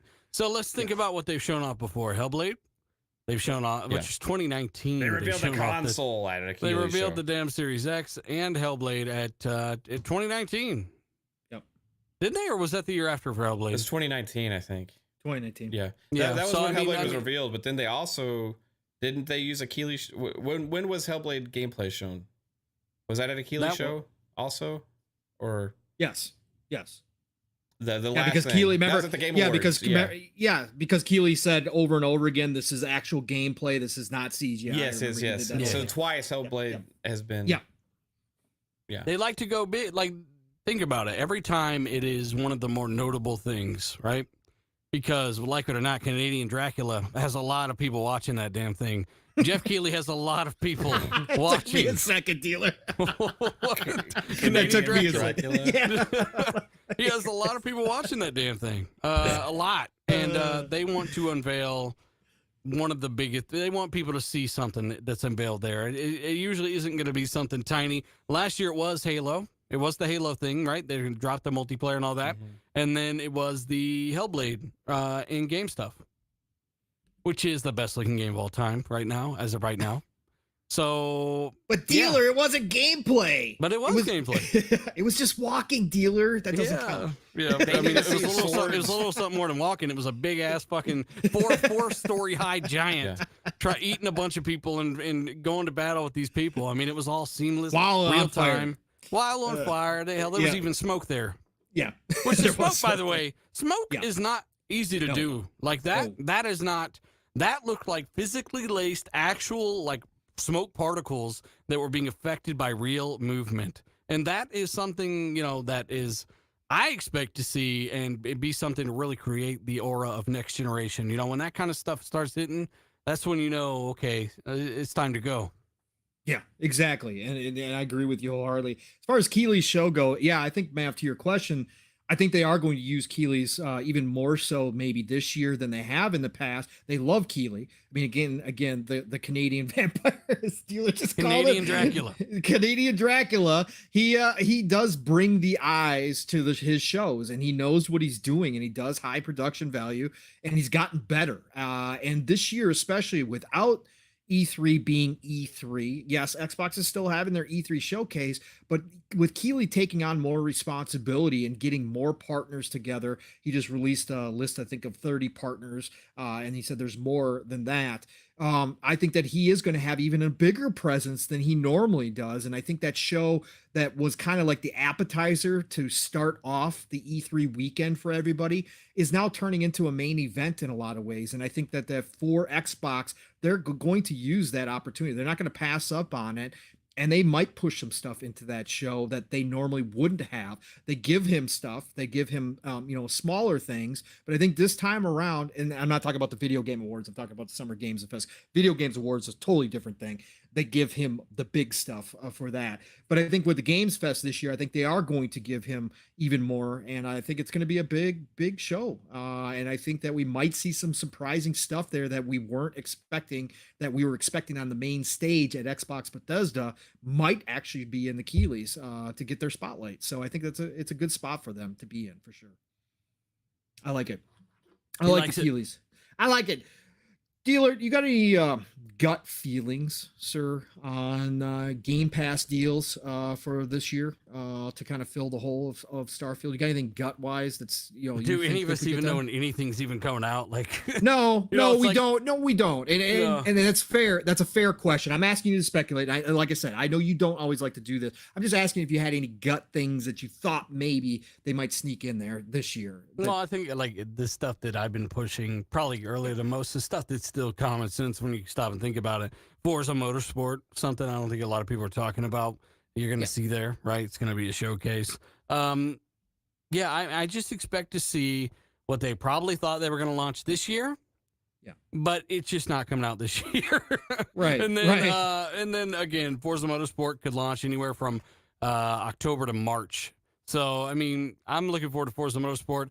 They're going to have a few other games, that Scorn is coming out this fall. Apparently they might have, if they put Scorn up there, to me, that's a waste of time. We've already seen it, but I don't know. This is the thing though, but there's so many studios with Compulsion and all these other studios doing things, we're going to see stuff we haven't seen before. Yeah. And that's why it's kind of hard to lock down. Any third party stuff, Dealer, at all? Any third parties that you Modern Warfare, probably? You think so?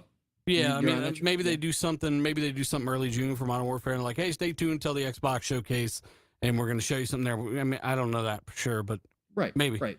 That'd be huge. Yeah, June 8th is when like the next thing is, but they traditionally in the past, like you're right, Dealer, they'll do that, and they'll be like reveal the single player at one thing, and then like the multiplayer at another thing, right? So that they very well could do that if they show up, which may be because they weren't at the PlayStation show in any kind of way. Makes it even more likely that they could be having something with Xbox, which would also mean that the marketing deal is actually done with Call of Duty and PlayStation, which is nobody really knows right now, except there was that thing on Twitter showing the marketing rights for those different franchises, and Call of Duty was not there. So, but being that the beta is still coming earlier on PlayStation, it's up in the air right now. I don't know what to think about Modern Warfare 2 and how it's going to show up and where right now. It's going to be interesting. I mean, I'm curious. Do we feel like there's a possibility of a surprise announcement and maybe past Call of Duty games coming to Game Pass? before the deal's closed out? I mean, I imagine, yeah. I mean, you're definitely gonna see. Definitely gonna see all. You already know you're gonna see all the Call of Duty games on Game Pass eventually, right? Eventually, Right. yeah. But I mean, before the deal closes. Oh yeah, I have no idea. I mean, why not? We've seen Right. some leaking. We've seen some leaks of Call of Duty one Game Pass like sales thingies, but it was never there, right? So I would imagine that you're gonna see Call of Duty there. It's inevitable. Wow. Yeah. Diablo How about 4 also possibly. Diablo 4. Yeah, Diablo 4 possibly. How about Banjo-Kazooie from Double Fine Dealer? Yeah, I don't know if I was having why are you laughing so hard, Pong? It's almost because like you're laughing at something that was just probably made up. Yeah, no. What are you saying, Dealer? That's not true. It came from an even worse source. But yeah, I mean, my sources told me to pour cold water over this. You know, stupid, just people that think they're fucking famous. I don't know. Just Double Fine. I don't know why you would send Double Fine to do something like Banjo remaster when any team can do a remaster. Double Fine are a unique talent that thrive on new ideas, and they probably, if it is Banjo, some then it's got to be reimagined because Double Fine will settle for nothing but for less. They won't settle for anything less. But if it's just a remaster, then throw it out to a contracted team and have them, fucking run the shit. You could actually picture a pretty good looking Banjo-Kazooie game like in Unreal Engine 5. And the fur is like physically laced, like super realistic and all this shit. Like that would be neat. And you could test the grounds for a new Banjo-Kazooie game, which, it would flop. But you could test it. And if it did well, then you could invest, a first party team into go make a new Banjo. But the vast majority of people, believe it or not, they don't care about Banjo. The most extreme do, and I'm not sure why, but the vast majority, even though they won't go support the developers, the ones who made, what was that game they came out with after Banjo? The team. The lizard? Yeah, no, it's like KhAoThEory or I don't freaking know. It's not Banjo-Kazooie. Ukulele? Ukulele. Yes, ukulele. Yeah. Ukulele. They didn't go support that, and that's basically the Banjo team right there. It's a true story. Yeah. So no one they didn't support Super Lucky's Tale. I beat Super Lucky's Tale, unfortunately. I mean, a lot of these people probably didn't, but they're dead set on having a Banjo game. So maybe if there's a remaster coming from a different team, I don't know why you would give it to Double Fine. But hey, we'll see. Dealer, do you think that are you in the camp that we see the same gameplay they're going to show us for Starfield and potentially Redfall that they had planned prior to the delays? Do you think they just go forward with it, or do you think they cut it out? What do you think they do there? No, they need to show it. So, I mean, you might as well, if they did move it, that's a big empty hole there because that's their closest. We haven't heard any other games are coming out with that we're supposed to launch this year. Right. So that's still their closest games. And, you should probably have some gameplay out there. Yeah, I don't want to see it personally because, again, I don't even want to think about Starfield now because it's so far away again that I don't want to see it, but I think it does make sense. I just think that they probably cut it down a little bit from, we're not going to get Todd Howard out there on stage, right? We're not going to see him doing a demo of it or anything like that, but I think some select gameplay, maybe a new trailer probably makes sense. If Starfield's there in gameplay form, Todd Howard's there. You think so? Yeah. No matter what? And that's actually what took them so long to announce their last E3 show is they were struggling with how to fit everybody on that stage and where Todd was going to come out and how this is going to happen and when Phil was going to come out. That was a big kind of deal behind the scenes. So, I mean, who knows? They recorded this stuff well ahead, and, like I said, I mean, we'll know more sooner than later. Right. And unfortunately, that's the downside of having to sign NDAs and stuff with Xbox because there's stuff that I can't say. I just got to be straight up. Yeah, so that's why I said I'm working with them on some stuff next week. I don't even know if I'm supposed to say that much. There's the reason I haven't tweeted it. Whoops. We're all friends here. Yeah, we're all good. Nobody else is listening, Dealer. Don't worry about it. But seriously, that's the downside of working, getting to a point where you can actually do that is it does suck. You know, do not say a fucking thing agreement signed. All right. All Well, right. shit. Does that mean much right now? Not really, maybe. I don't know, but I just don't know what's there and not there. Of course. Don't want you to get into that. What's your thoughts on Forza Horizon 5 DLC? We should have had that it already. Absolutely needs to be there. Yeah. Absolutely, because come to find out, there's no fucking content in that game. Right. I beat the fucking thing. Like, I'm like, hang on, this is great. I'm going to keep going. No races. What the fuck? Like, every week, 3 more races they add. And the whole community created tracks. Like, it creates a bunch of problems. There's some bugs. They're hard to find. They're fucked up. Even the AI are running off the damn road. The tracks are so fucked up. I mean, I expected this game to live a lot. I don't see anybody playing the fucking thing. Nobody. I jump back in for the cars, the weekly cars every once in a while if it's something I want. But then you're like out in 10 minutes. You're like, I did this and there's no new races. Do you think they like pulled a lot of people off of it to put them on Fable? Or, I mean, it almost feels like that to me with how, because I'm used to Forza Horizon. They are working on DLC. Right. I'm just used I to don't know though. You're right cadence. though. Something seems a little bit weird with the content there. They add an extra year. We know that it looks amazing. It's proof that, you know, everyone that, you know, scaling and all that shit works perfectly fine. And we just haven't gotten any more content for it. So yeah, the DLC it'll be 6 months, 7 months by then, 8 months, and we're ready. Yeah, and it was due already, which is crazy. It just doesn't make sense. Like you said, it's got to be there because they do have to add to that game. That game is now in that mode where, like you said, people are done. People are like, okay, now what am I going to do? I mean, again, you can only collect so many cars. There's people out there who are extreme collectors that need to grab everything. But for the majority of us, it's like, okay, I want something new to experience here. And normally we have the DLC by now. So got to get something from that team. I can't wait to see something out of that. Mav, you know, when you've been doing, you know, we've been talking about this back and forth, and you're looking at the games that we know that probably will be there, right? What do you think about the kind of the let's take this one, Contraband. Do you think Contraband shows up again, or do you think we don't see that until they're absolutely ready at this point? What do you think about Contraband? Contraband, man, I hope so. Because I think that should be a 2023 game. If it's not, then they shouldn't have showed it last year. Right.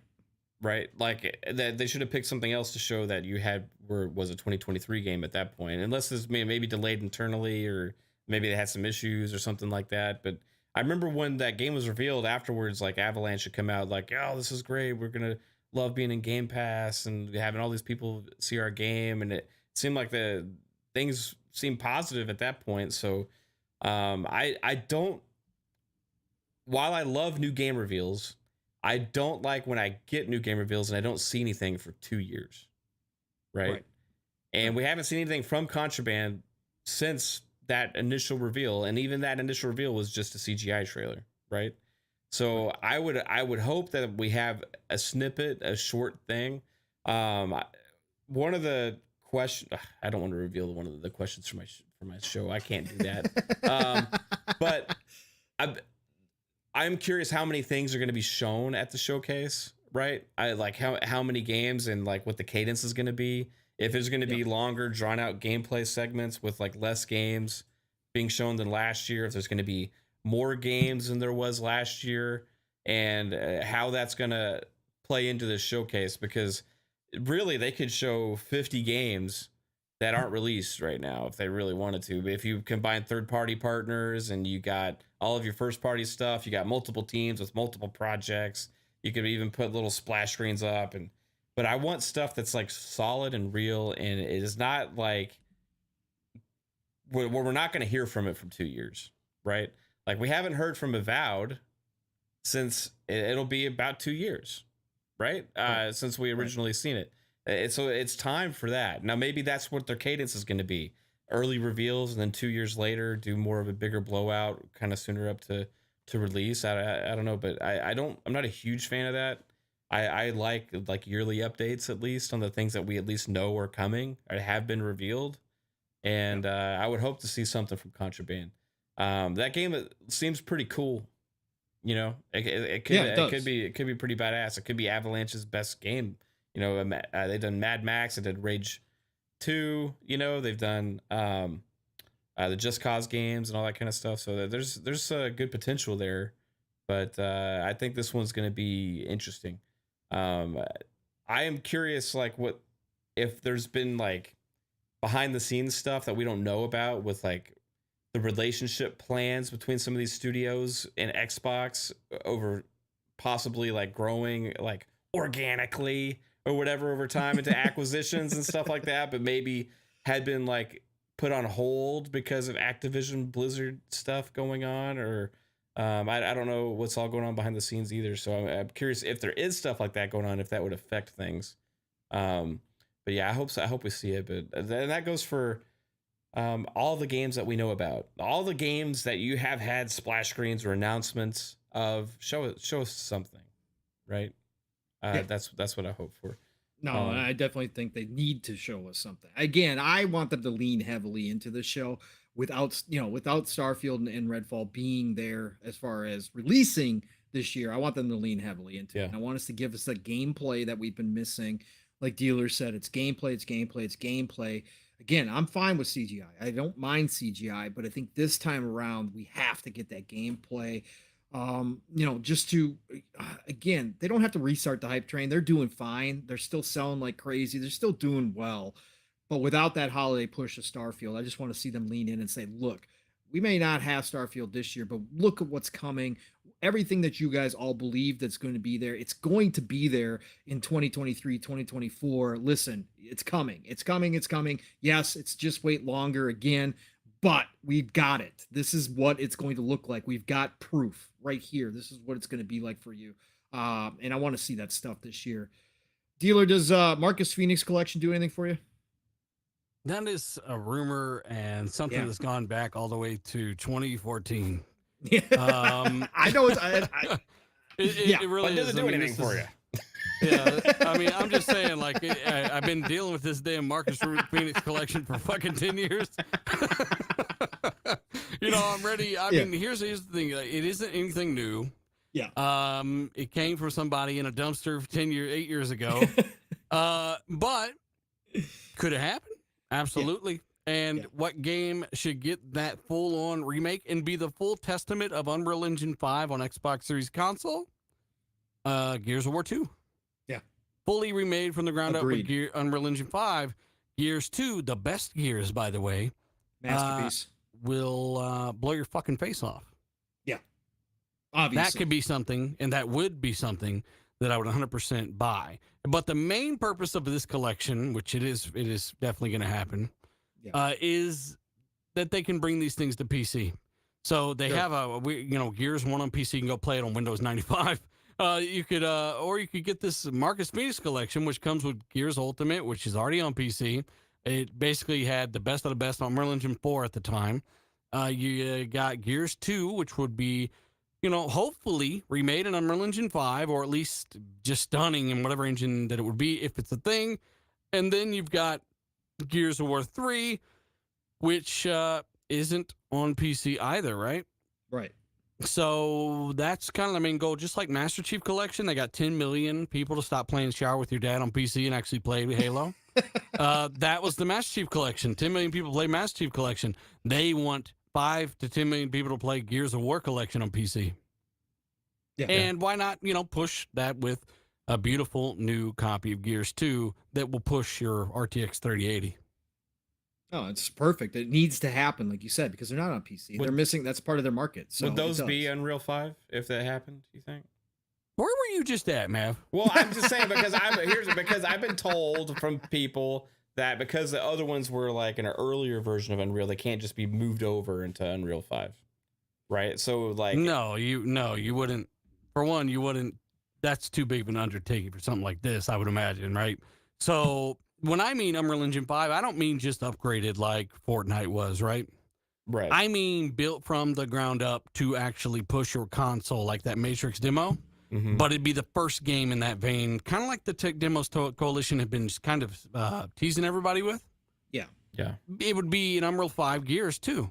That would be remade like Gears Ultimate. And that's the best case scenario for me. If that happens, that's awesome. The rest of the, Gears 1 Ultimate, it's already on PC, put it in this collection.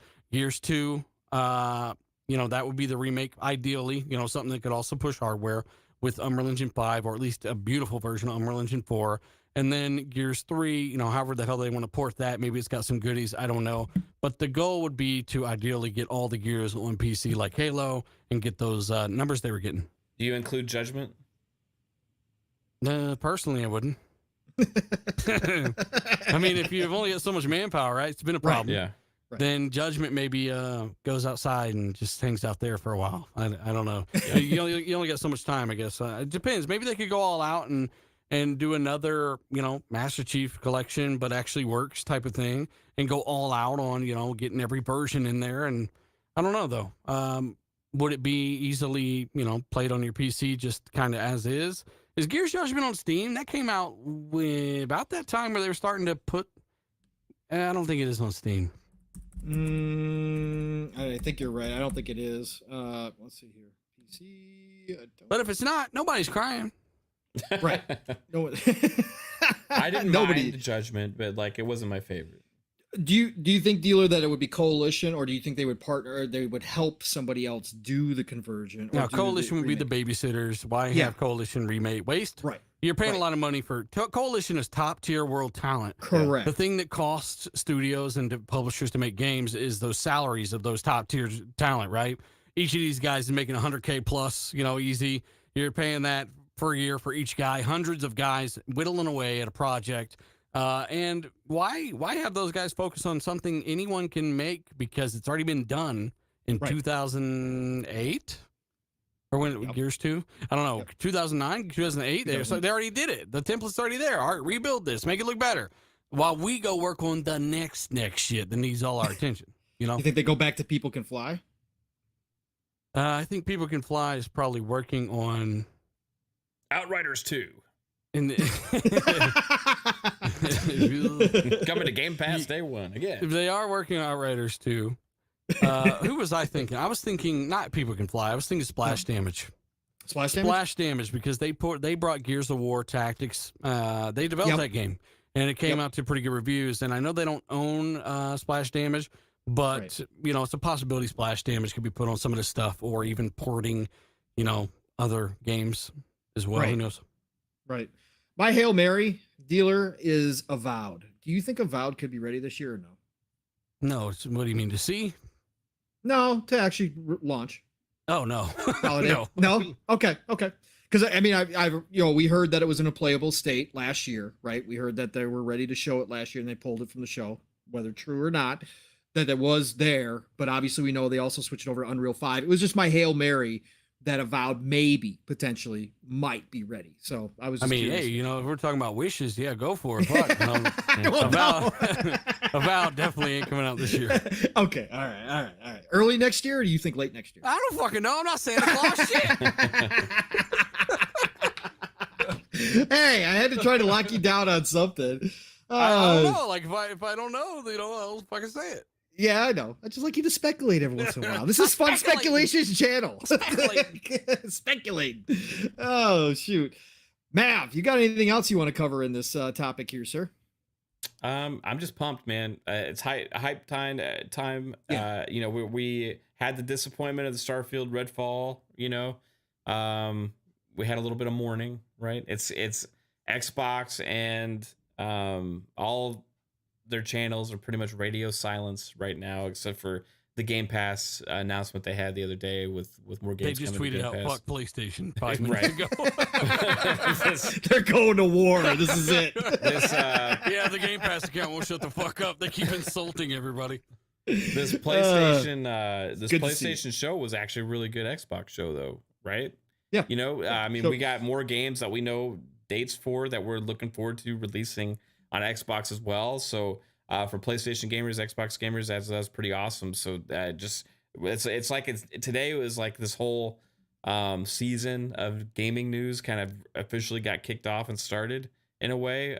First with PlayStation, seemingly enough, but there was really nothing exclusive for PlayStation at that show, and or at least not too much. So that was pretty interesting. But we got Resident Evil 4, and we got Callisto Protocol are coming reasonably soon now, and we just found out about it. So I'm pumped for that. I'm hoping man, I'm hoping for a whirlwind of announcements and Summer Game Fest.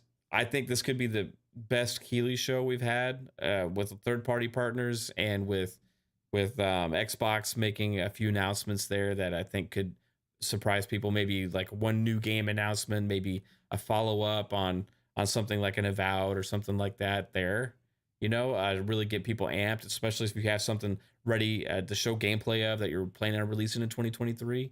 And then Xbox show, man, it's gonna be insane, dude. The Xbox show this year, I think will top last year's show, which for a lot of us was the best Xbox, but the Xbox showcase ever. Then we know on the horizon, Activision Blizzard's gonna be a thing that's gonna be done. You're gonna be able to think about that being added to the portfolio of Game Pass and the games coming day one. It's gonna be insane, man. So if they do actually have some Activision presence there, it's gonna be interesting. Because they're gonna start getting associated, start that association with the brand. They did have Diablo 2 last year at the showcase as well, so it's not like it's not possible that Activision would be there anyway. So I'm hyped about it. I want to see tons of new games. I think that we're gonna get one big ass surprise for 2022 that we don't know about. That's what I'm hoping for. I don't know what it is. I mean, something out of left field, right? That even DealerGaming doesn't know. Something that secret. Something that secret. Dad is coming to console.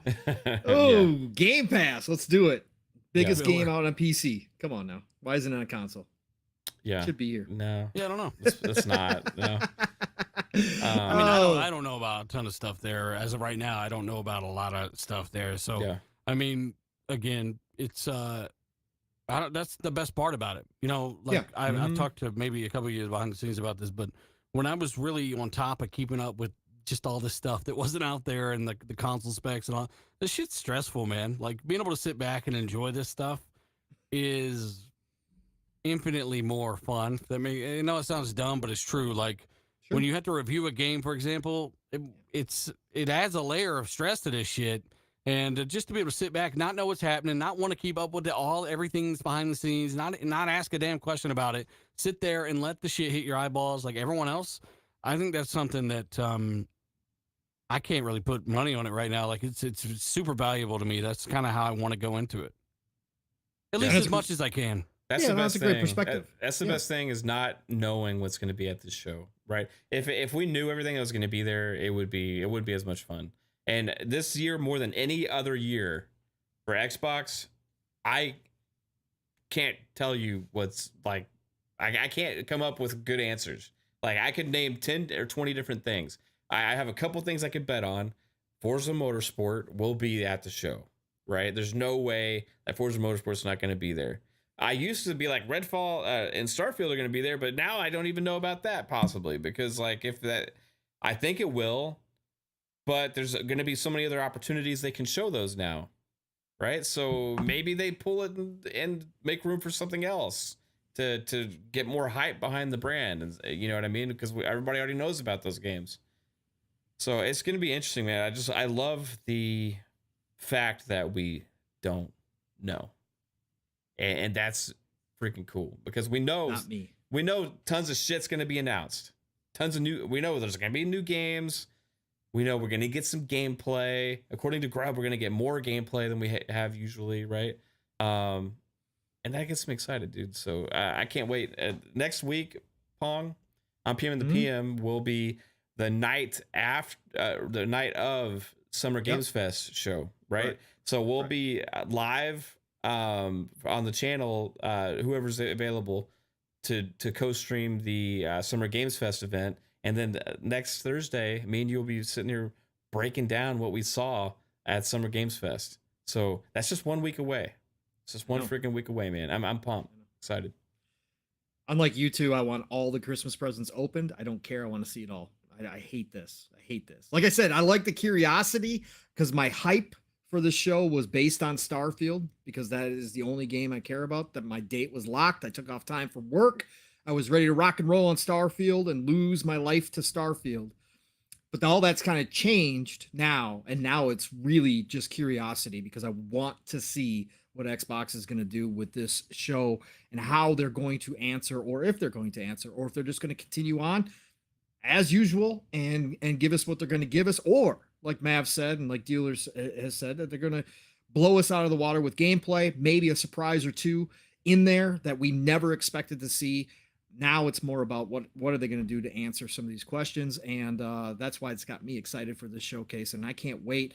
Both the Game Fest too. Again, I don't care what people think about Keeley. I think he's great for for the industry overall and what he's done. He brings a spotlight, and I think he's got a bigger spotlight than this year than ever before. Like I said previously, and I can't wait to see what his show is like and how he's changing his format to kind of pick up the slack of no E3 weekend officially. So I'm very excited, man. Like you said, this next Thursday is going to be one heck of a day, and then it's just going to be an entire weekend of it. Dealer, you got anything you want to talk about, brother? Got any topics on your mind? No, I mean, I think we pretty much covered it, man. I'm anxious to go watch this damn Resident Evil footage. Yeah, I'm sure you and are. to see who's beating the hell out of their boom mic on their little microphone. That's Pong. And then, obviously, I will be dropping a video tomorrow. Again, there's been a bunch of fake rumors and bullshit everyone's putting out there. I just kind of wanted to round up everything that's actually happening, some updates on a few different things, put some cool gameplay in there, and upload it at 4K and see who checks it out, man. So shout out to everyone who watches my stuff. If you haven't, subscribe here. Obviously, some of you guys are new. Subscribe, hit the like button, and of course, tell a friend about everybody in this community that you like.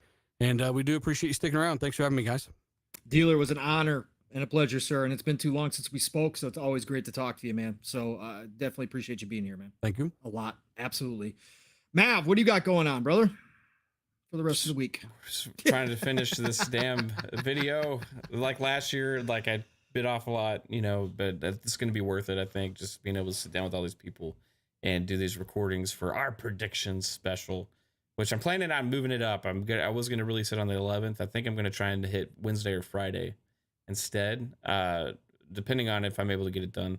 Got a few more recordings to do for that and just a lot of editing. So that's what I'm working on a lot besides regular work and playing games, man. So this was a fun show. Dealer, thanks for hanging out with us on PM and the PM. This is your first time on this show with us.